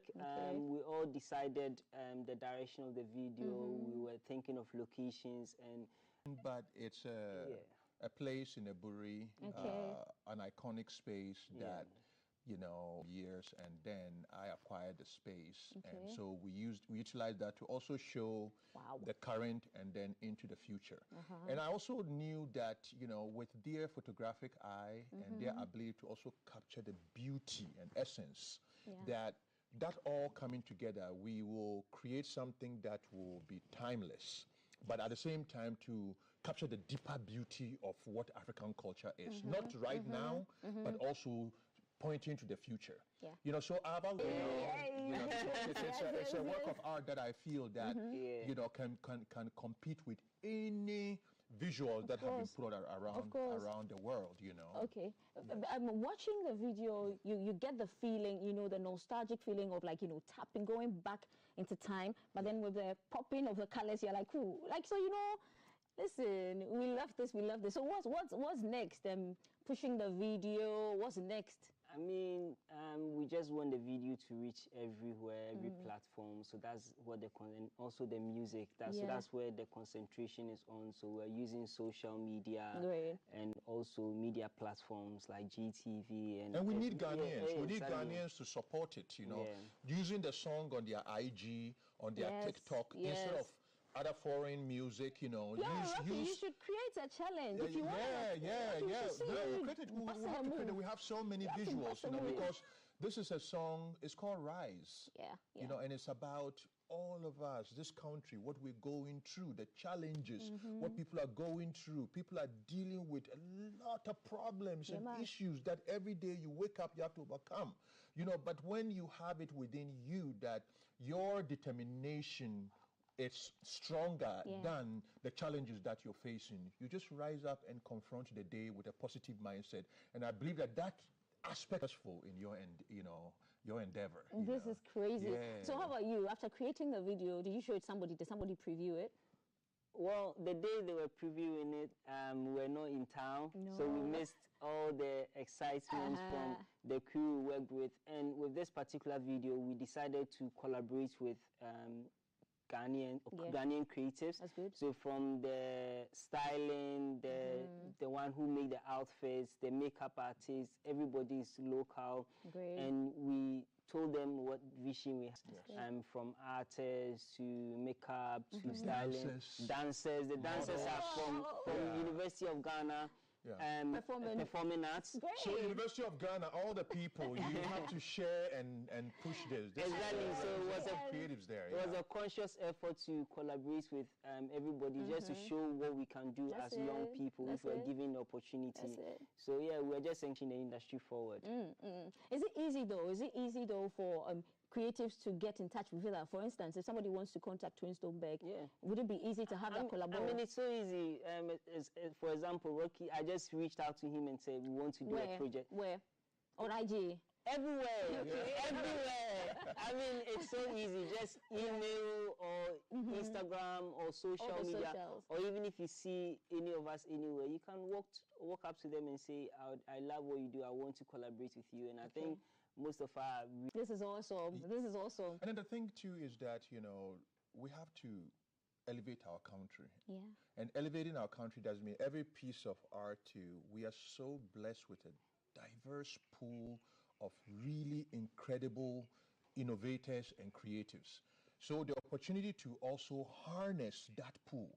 And then also a lot of creatives who don't get opportunity to shine because a lot of times you have to. So if we bring everybody together for a project like this, for a song that I feel is a song that is a generational defining song. So I wanted to also work with creatives that I feel that their vision too is a generational defining art form. So that we all come together and then create something that will be stronger by the sum of its parts rather than by the individual of its parts. Okay, I think your team, the two teams together have created genius. That's all it is. Thank you. Yes. We are going to take another break, people. We are going to enjoy Rise because that's what it is. Yes. We'll see you shortly. All right.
Listen, you have to update your playlist. Rise, what? Rocky, this one is going to be officially on replay. Yes. What a vibe. Yes. Afro Roots, you know, that's the the sound, you know, so you can hear the heavy highlight influence in there, you know, and then also the reggae dimensions, you know, and the thing is that we're a product of innovators, you know, from the, you know, Nana Pedu, you know, to the Amachi Dedes, you know, all the high life troubadours who have inspired us, J, all of that, and then bring that and add it to what we're doing to create something that defines our time. But in the long run, we're still paying homage to the High Life Foundation of Ghana. Crazy conscious thing. Rocky, are you going to be having a TED Talk soon? Have a conscious convo with our creatives I think knowledge? that is something that I'm planning probably later this year, you know, to do something that will bring, you know, all of us together. And I feel that a lot of times I also conversation and exchange and collaboration. So even when I meet a lot of the younger musicians, you know, some of the new music, they run to me trying to say, "Oh, Rocky, inspire me."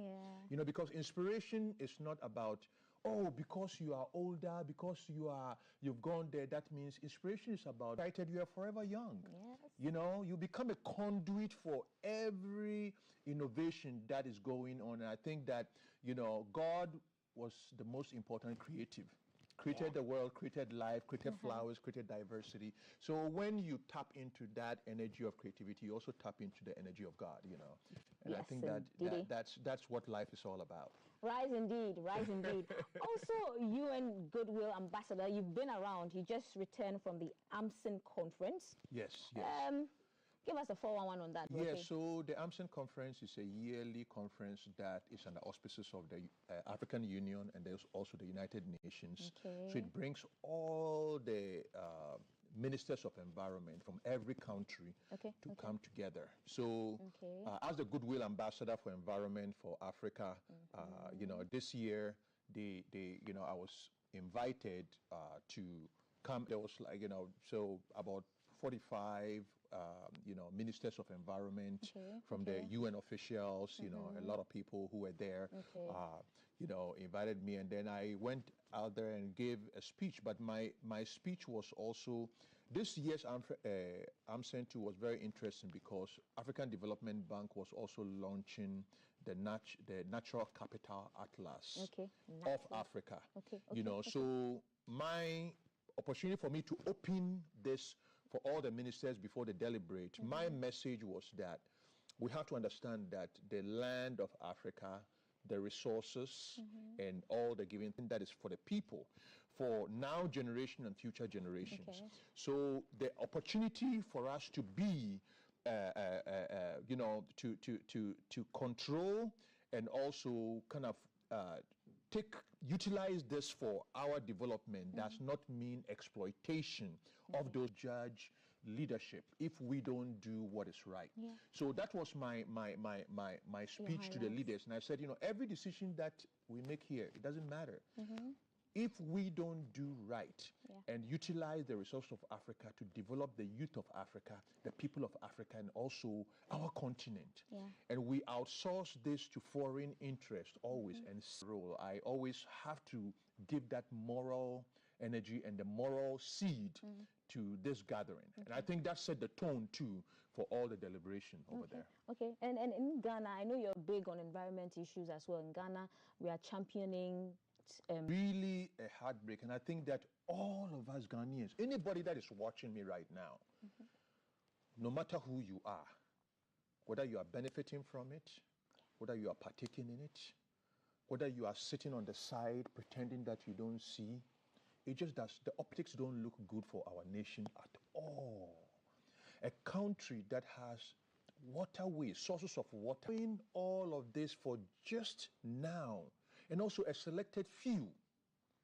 You know, this is robbing a current, make sure that everybody that can be able to put their energy to stopping this, because that image is circulating all around the world. And for a country that is blessed with so much resources, a country that is blessed with so much power, environmental destruction. So let us rise from our complicity. Let us rise from our inaction. Let us rise to our ability to turn the blind eye and destroying something that a legacy that belongs to future generations right now. Please, let's do that. I am a citizen of Ghana, and as everybody who's watching is, this is not good. Let's do the right. Let us rise. The man that is Rocky Dawuni gracing our studios. Update your playlist, people. Rise and be inspired. Thank you for doing this with us. A quick birthday shout before we run out of here. Birthday to the Chief Marketing Officer of AT, formerly of Airtel Tigo, Atu Naring Singh. Also a birthday shout to Jennifer Poma, who's the CEO of JAP Enterprise. We've been having a conversation with a man that is Rocky Dawuni. Like I said, people, update your playlist and trust that song will be on replay for the end of the week. People, you've been doing this with us across social media. We are GTV Ghana. We'll see you again bright and early tomorrow, 555. Enjoy the rest of your day. 1 2 1 2 1 2.